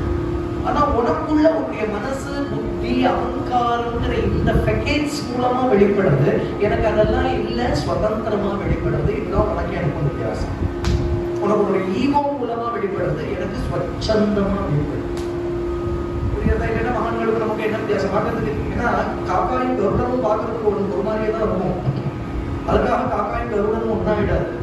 அடுத்த நிமிஷம் கருடன் பறக்கிற ஒசரத்துக்கு காக்கா பறக்க முடியாது. நம்மள மாதிரி ரூபத்துல இருக்காங்கிறதுனால நம்மள மாதிரி தானே நினைச்சுட்டு அவளோட அனுபவம் எங்கேயோ. துகாராம் சொன்ன உடனே சிவாஜி அப்படியே ஒபே பண்ணினா. அந்த இம்ப்ளிசிட் ஒபீடியன்ஸ் இருக்கிறவங்க மகான்கள் கிட்ட. எனக்கு ஒண்ணு வேணும், நான் அவர்கிட்ட போய் கேட்கிறேன், அவர் என்ன சொல்றாருன்னு பாக்குறேன்னா, நீங்க கேட்கவே வேண்டாம். அவர்கிட்ட போய் நிமிஷம் உனக்கு தோன்றதை பண்ணிட்டு போயிடலாம். இதுக்கு அவர்கிட்ட போய் கேட்கிறேன். நீ உனக்கு தோன்றதுக்கு ஆமான்னு சொல்றதுக்கு அந்த உட்கார்ந்து இருக்கலாமா? நம்ம விஷயத்துல ஏதோ ஒரு விஷயம் நமக்கு தெரியாதது ரொம்ப தீர்க்கமா சூட்சமா பார்த்து இப்படி இரேன்னு சொல்றா. அவ சொல்லி கேட்கறதுக்கு ஒரு பாக்கியம் பண்ணிருக்கான். காணொலித்தனமா வாழ்வேனா நீ எதுக்கு மகான்கிட்ட போறேன்? அவர் சொன்னாலும் சாமி சொல்லிட்டான். அப்புறம் என்ன ஆகுதோ அதை தோட்டம் இஷ்டம்னு உட்கார்ந்து விட்டான். அங்க என்ன ஆச்சு, இங்க வசனையான வசனை நடக்கிறது. அந்த எதிரிகள்லாம் ரைட் டைம்ல எதிர்பார்த்துட்டு இருக்கான் உள்ள போறது. ஏன்னா சிவாஜி உள்ள இல்ல, அவன் கமாண்ட் இல்லாம, இந்த ஆர்மி இல்லாம சட்டுன்னு உடனே ஒரு ஆர்டருக்கு யுத்தம் பண்ண முடியாது. அவனோட சீஃப் கமாண்டோஸ் எல்லாம் சிவாஜியோட போயிருக்கான். So this is the right time infiltrate பண்றதுக்கு அப்படி நினைச்சிட்டு இருக்கிறத கோட்டையில இருந்து சிவாஜி ஒருத்தன் உள்ள இருந்து வெளியே வரும். ஒரு சிவாஜி பக்கத்துக்கு ஜம்மு, அதே சிவாஜி தான். ஆனா இன்னைக்கு என்னமோ கண்கள்லாம் ஒளிமயமா இருக்கு, ரொம்ப பிரகாசமா இருக்கான், ரொம்ப தேஜஸோட இருக்கான். ஒத்தமா வெளியில வரான். பின்னாடி ஒரு ஃபோர்ஸ் எல்லாம் இல்ல.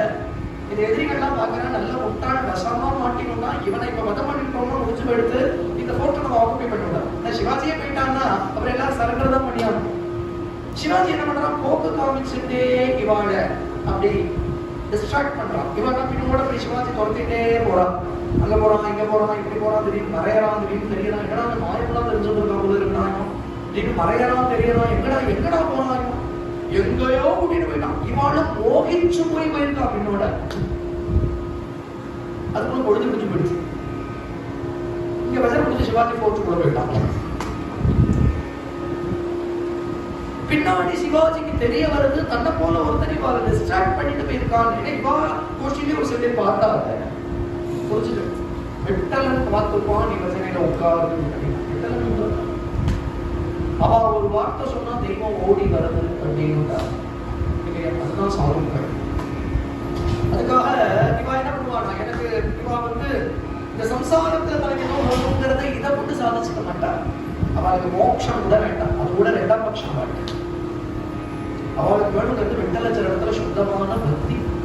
அதனால திருப்பி திருப்பி திருப்பி திருப்பி பகவான் கேட்டுக்கிறது பின்ன தெய்வசா பிரேம சர்வ காடு அப்படின்னா கேட்டுட்டார். அப்படிப்பட்ட துகாராம் ஆச்சரியமா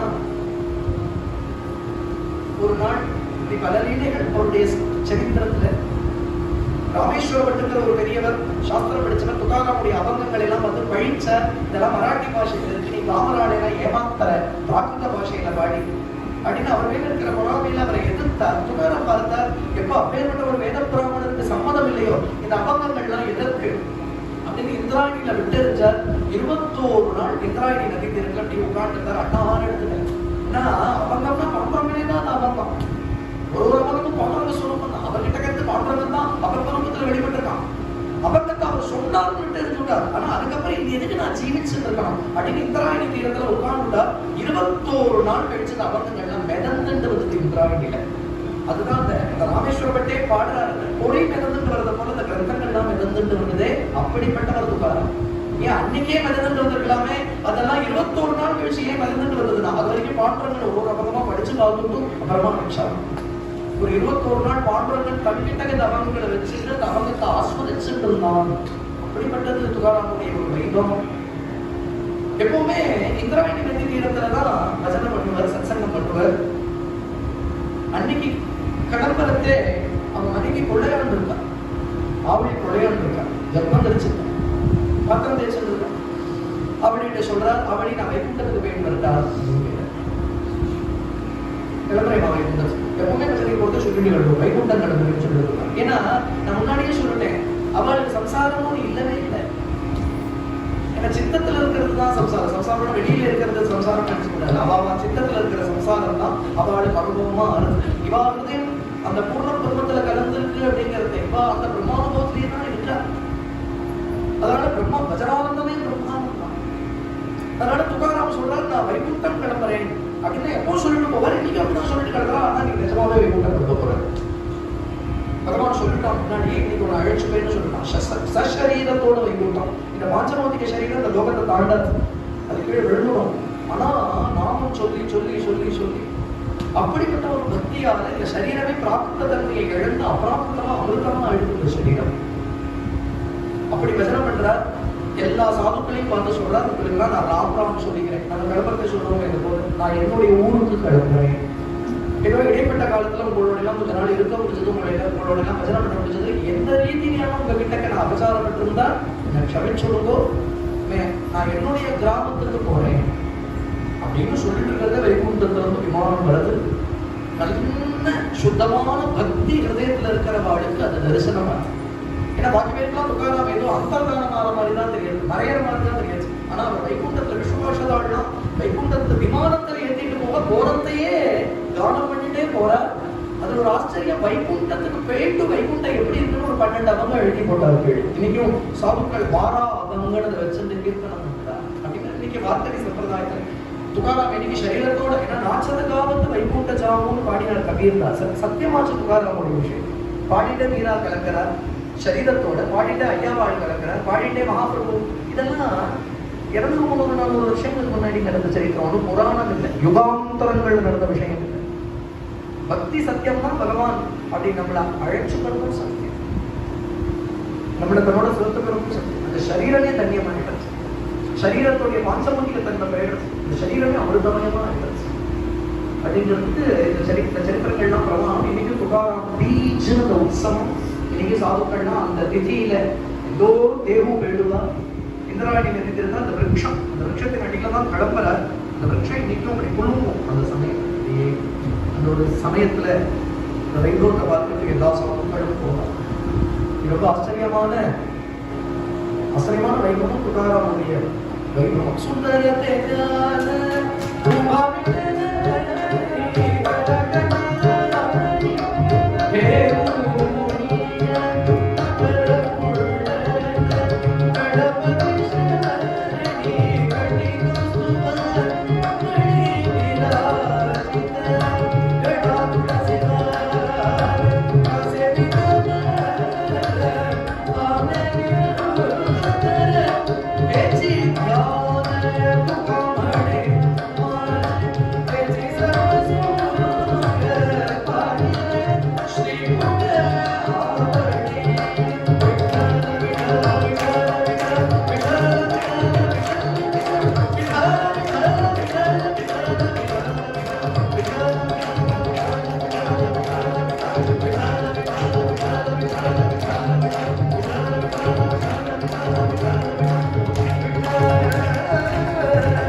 அதுக்கு அடுத்தது 8லேருந்து 9 யாரெல்லாம் காயத்ரி ஜபம் பண்ணிட்டு எப்போ வர முடியுமோ அந்த நேரத்தில் வந்து சங்கல்பம் பண்ணிக்கலாம்.